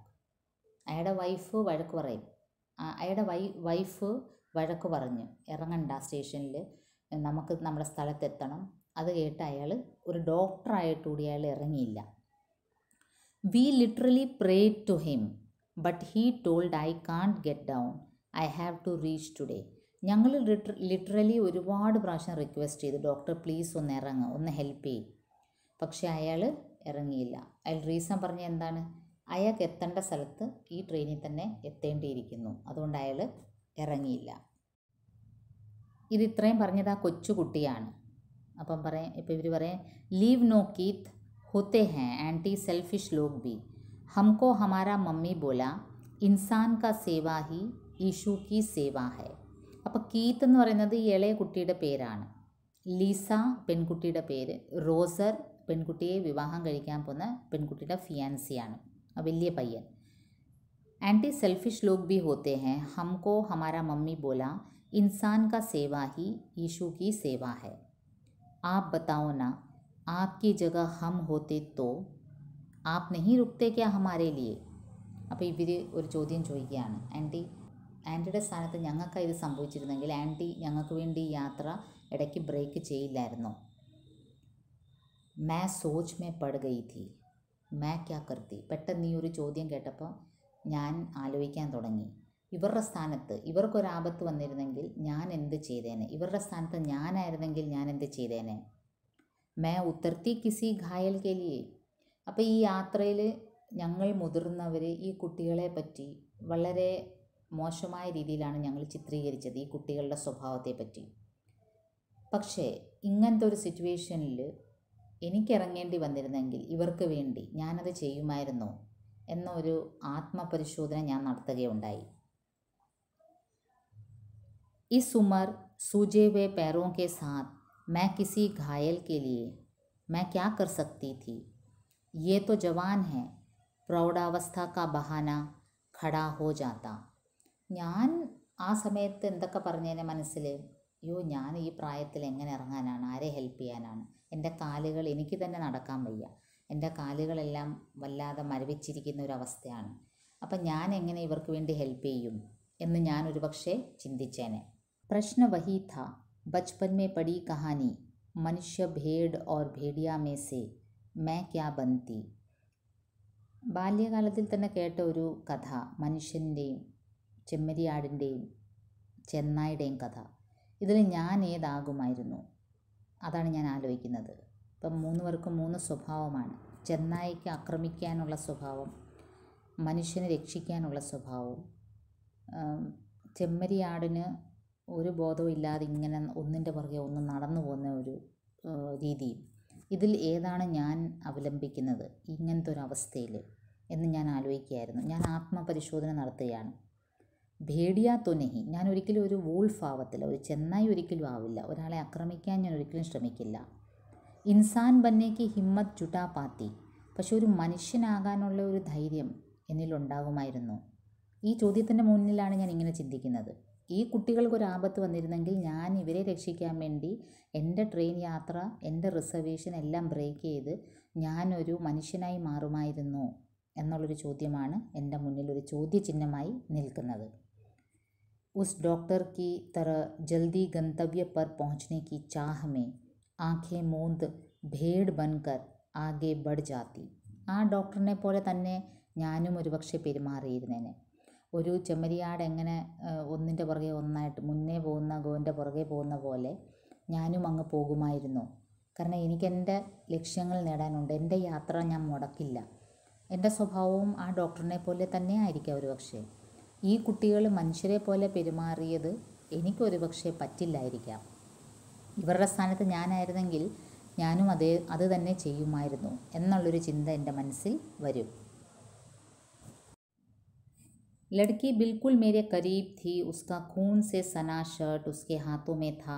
वह लड़का आगे डॉक्टर के पास बैठा जयपुर जाने वाली ट्रेन के बारे में बतिया रहा था. അപ്പോൾ പെൺകുട്ടി എൻ്റെ അടുത്ത് തന്നെ വളരെ കെയറിങ് ആയിട്ടിരിക്കുകയാണ്. അവിടെ ഷർട്ടിലെല്ലാം രക്തമാണ്. വലിയ പയ്യൻ ഡോക്ടറുമായിട്ട് സംസാരിക്കുകയാണ്. കാരണം ഇനി അടുത്ത ഇവരുടെ യാത്ര തുടരുന്ന കാര്യം പറയാണ്. No we won't leave her alone, ഞങ്ങൾ ഇവരെ ഒറ്റയ്ക്കിട്ടിട്ട് ഇവിടെ പോയില്ല എന്നവർ പറയാം. Please complete all formalities and give her proper medication. We have to leave this place today only. Don't worry, we will take care of her. എന്നിട്ട് ആ പയ്യൻ വളരെ റെസ്പോൺസിബിളായിട്ട് പറയാണ്, ഞങ്ങൾ ഈ സ്ത്രീയെ ഒറ്റയ്ക്കിട്ടിട്ട് പോവില്ല, എല്ലാ ഫോർമാലിറ്റീസും തീർത്തേരെ ഞങ്ങൾ ഇവരെയും കൂട്ടി ഞങ്ങൾക്ക് ഇന്ന് തന്നെ ജയ്പൂരിൽ പോവുകയും വേണം. No, we won't leave for Jaipur. We want to leave for Jaipur as early as possible. Day after we have further reservations also. എന്ന് മാത്രമല്ല ആ പയ്യൻ പറയും, ഞങ്ങൾക്ക് ജയ്പൂരിൽ എത്തിയിട്ട് അടുത്ത ദിവസം വേറെയും റിസർവേഷൻസ് ഉണ്ട്, ഞങ്ങൾക്ക് പല സ്ഥലത്ത് പോകാനുണ്ട്, അതുകൊണ്ട് ഞങ്ങൾക്ക് ഇന്ന് തന്നെ ഇവിടം വിടണം. Thanks doctor. हम रेलवे के अस्पताल पहुंच गए थे. डॉक्टर रशीद ने, उनका यह नाम मैंने उनके कोट पर लगे नेम टैग पर पढ़ा था. क्या करूं, यह उत्सुकता जन्मजात है. मरहम पट्टी कर दी थी, 2 एक्सरे भी हुए, पर डॉक्टर रशीद के अनुसार खुदा के फसल से सब कुछ ठीक था. अब हम 3 बजे की ट्रेन पकड़ सकते थे. അപ്പോൾ റെയിൽവേ ഹോസ്പിറ്റലെത്തി. ഡോക്ടർ റഷീദ്, ഡോക്ടറിൻ്റെ പേര് റഷീദാണെന്ന് ഞാൻ അദ്ദേഹത്തിൻ്റെ നെയിം ടാബ് കണ്ടിട്ട് മനസ്സിലാക്കി. എനിക്കെപ്പോഴും ഇങ്ങനെ മറ്റുള്ളവരുടെ ഡീറ്റെയിൽസ് അറിയാനുള്ള ഒരു ജന്മജാത്തൊരു ഉത്സുകതയാണ്, ഒരു ബൈ ബർത്ത് എനിക്കൊരു ക്യൂരിയോസിറ്റിയാണ്. അപ്പം മരംപട്ടി കരുതി ഥി, എക്സ്റേ എല്ലാം എടുത്തു, ബാൻഡേജ് എല്ലാം ചെയ്തു. ഞങ്ങൾ 3 മണിക്കത്തെ ട്രെയിനിന് പോകാം എന്നുള്ളൊരു ഒരുക്കമായി. ഉൻ യുവ और नेक फरिश्तों ने मुझे पूरी तरह से संभाल रखा था. നോക്കൂ, എനിക്ക് അവരെ പറ്റിയുള്ള ആറ്റിറ്റ്യൂഡ് എത്ര പെട്ടെന്നാണ് മാറിയത്. ഉൻ യുവ और नेक फरिश्तों ने, ആ ചെറുപ്പക്കാർ, ആ ഗാർഡിയൻ ഏഞ്ചൽസ്, ഫരിഷ്ത ഏഞ്ചൽ, ഇവരെനിക്ക് ഏഞ്ചൽസിനെ പോലെയാണ്. അവരെന്നെ പൂർണ്ണമായിട്ടും കെയർ ചെയ്ത് വെച്ചിരിക്കുകയായിരുന്നു. उन्हें अपने आगे के कार्यक्रमों से ज़्यादा मेरी चिंता थी. तीनों के कपड़े मेरी वजह से खून से सन गए थे. 3 പേരുടെയും വസ്ത്രം ഞാൻ കാരണം അങ്ങ് രക്തത്തിൽ കുളിച്ചിരുന്നു. उन्होंने अपने सामान के साथ साथ मेरा सामान संभाल रखा था. मैंने पास पड़ी मेज पर देखा, वहाँ मेरे पर्स के पास दोनों मिठाई के डिब्बे रखे थे. तन ताज़ा साफ करके पट्टी किए गए 4-5 बड़े और कई छोटे टीसते जख्मों और मन आपस में उलझते तरह तरह के विचारों से थक गया था. मैंने अस्पताल के बिस्तर पर लेटे लेटे आँखें बंद कर ली. वे तीनों डॉक्टर के पीछे पीछे अपने कपड़े बदलने चले गए थे. അപ്പം ഞാൻ നോക്കിയപ്പോൾ അവരെല്ലാവരും അവരുടെ ആ ഡ്രസ്സ്, മുഷിഞ്ഞ ഡ്രസ്സ് മാറ്റാൻ പോകുന്നു. ഞാനവിടെ ആ ഹോസ്പിറ്റൽ അല്പം ഒന്ന് ആശ്വാസത്തോടെ കണ്ണടച്ചു കിടന്നു. കാരണം ഞാൻ അവിടെ ഒരു പരിചയമില്ലാത്ത സ്ഥലത്തായിരുന്നെങ്കിൽ കൂടി ഈ 3 കുട്ടികളുടെ കയ്യിൽ ഞാൻ വളരെ സുരക്ഷിതയാണെന്നുള്ളൊരു ഫീലിംഗ് എനിക്ക് തോന്നി. അതുകൊണ്ട് തന്നെ എല്ലാ ബാൻഡേജൊക്കെ ഇട്ട് എക്സ്റേ ഒക്കെ എടുത്തു കഴിഞ്ഞ് ഞാനവിടെ സ്വസ്ഥമായിട്ട് അല്പനേരം കണ്ണടച്ച് കിടന്നു. दोपहर 3 बजे की ट्रेन में हम चारों फिर से बैठे थे. ഉച്ചയ്ക്ക് 3 മണിക്കുള്ള ട്രെയിനിൽ ഞങ്ങൾ 4 പേരും ഒരുമിച്ച് കയറിയിരുന്നു. സ്റ്റേഷൻ മാസ്റ്റർ ने हम पर एक एहसान किया था. इस ट्रेन में AC कंपार्टमेंट में കൂപ്പ दिलवा दिया था. സ്റ്റേഷൻ മാസ്റ്റർ ഞങ്ങൾക്ക് വേണ്ടി ഒരു AC കമ്പാർട്ട്മെൻറ്റിൽ ഒരു കൂപ്പ ശരിയാക്കി തന്നു. और डॉक्टर रशीद घर से बिरयानी का लंच पैक करवा कर पकड़ा गए थे. ഡോക്ടർ റഷീദ് ആണെങ്കിൽ വീട്ടിൽ നിന്ന് ഞങ്ങൾക്ക് വേണ്ടി ബിരിയാണിയും ഉണ്ടാക്കിക്കൊണ്ട് വന്നു. നോക്കൂ, ക്രിസ്ത്യൻസ് കുട്ടികൾ ഇങ്ങനെയാണല്ലേലും എന്നുള്ളൊരു അഭിപ്രായം എൻ്റെ മനസ്സിലുണ്ടായി. ഇവിടെ ഒരു പരിചയമില്ലാത്ത മുസ്ലിം ഡോക്ടർ ഞങ്ങൾക്ക് വേണ്ടി ഭക്ഷണം ഉണ്ടാക്കി കൊണ്ടുവരുന്നു. ഇതൊക്കെ എനിക്കൊരു പുതിയ അനുഭവമായിരുന്നു. അപ്നാ ഖ്യാൽ റഖിയേഗ ബഹൻജി ജുംലെ കെ സാത്ത്, take care of yourself എന്ന് പറഞ്ഞ ഒരു ആശ്വാസവാക്കോടുകൂടി ഡോക്ടർ ഞങ്ങൾക്ക് ആ ബിരിയാണി തരും. Wow, this is my first chance when I am sitting in AC compartment. അപ്പോൾ ഈ കൊച്ചു കുട്ടിക്ക് വളരെ ആശ്വാസമായി. കൊച്ചു പയ്യൻ പറയും, ഇത് ഞാൻ ആദ്യമായിട്ടാണ് ഒരു AC കമ്പാർട്ട്മെൻറ്റിൽ ഇരിക്കുന്നത്. ഉസ്നെ അപ്നാ വോക്ക്മാൻ നിക്കാല और लो वॉल्यूम में ഷക്കീര സുന്നേ ലഗ. അവൻ പതിവ് പോലെ വോക്ക്മാൻ എടുത്ത് എന്നിട്ട് വളരെ ലോ വോളിയത്തിൽ ഷക്കീര പാട്ട് കേൾക്കാൻ തുടങ്ങി. Keith, please raise the volume, let me also listen, യഹ മൈ थी. എന്നിലുണ്ടായ മാറ്റം നോക്കിയേ. ഈ ചെറുപ്പക്കാർ ഹൈ വോളിയത്തിൽ പാട്ട് കേൾക്കുമ്പം വഴക്ക് പറഞ്ഞിരുന്ന ഞാൻ കീത്തിനോട് പറയും, Keith please raise the volume, even I want to listen, എനിക്കും പാട്ട് കേൾക്കണം, വോളിയം ഒന്ന് ഹൈ റേസ് ചെയ്യാൻ പറയും. वे दोनों युवा प्रणयी फिर एक दूसरे में मगन थे. लीसा रोसर की उंगलियों को गिटार पर फिसलते देख रही थी. ആ 2 യുവാ പ്രണയികൾ ആരൊക്കെയാണ്? ലീസയും റോസറും. അവർ അവരുടേതായ ലോകത്തിൽ മുഴുകി. അങ്ങനെ ഞങ്ങൾ ഈ യാത്ര തുടർന്നു. ചെറുപ്പക്കാരോടുള്ള ഒരു ആറ്റിറ്റ്യൂഡ് അപ്പാടെ മാറുന്ന ഒരു അനുഭവമായിരുന്നു ഈ ട്രെയിൻ യാത്രയിൽ. ഡൽഹിയിൽ നിന്ന് ജയ്പൂരിലേക്കുള്ള ഈ ട്രെയിൻ യാത്രയിൽ വളരെ മുൻവിധിയോടുകൂടി നമ്മൾ ഓരോരുത്തരെ വിലയിരുത്തും. അവരുടെ ജാതിയുടെ അടിസ്ഥാനത്തിൽ, മതത്തിൻ്റെ അടിസ്ഥാനത്തിൽ, വേഷവിധാനത്തിൻ്റെ അടിസ്ഥാനത്തിൽ, ഭാഷയുടെ അടിസ്ഥാനത്തിൽ, പെരുമാറ്റത്തിൻ്റെ അടിസ്ഥാനത്തിൽ, പ്രത്യേകിച്ച് യുവാക്കളെ നമ്മൾ തെറ്റിദ്ധരിക്കും. പക്ഷേ ഒരു ആപത്ത് വരുമ്പം അവരെങ്ങനെയാണ് ബിഹേവ് ചെയ്തതെന്ന് അത്ഭുതപ്പെടുത്തുന്ന ഒരു കഥയായിരുന്നു ഇത്. അപ്പോൾ ഈ സ്റ്റോറിയുടെ critical analysis, question paper discussion, അതൊക്കെ നമുക്ക് നെക്സ്റ്റ് വീഡിയോയിൽ അപ്ലോഡ് ചെയ്യാം. അതുവരേക്കും നന്ദി, നമസ്കാരം.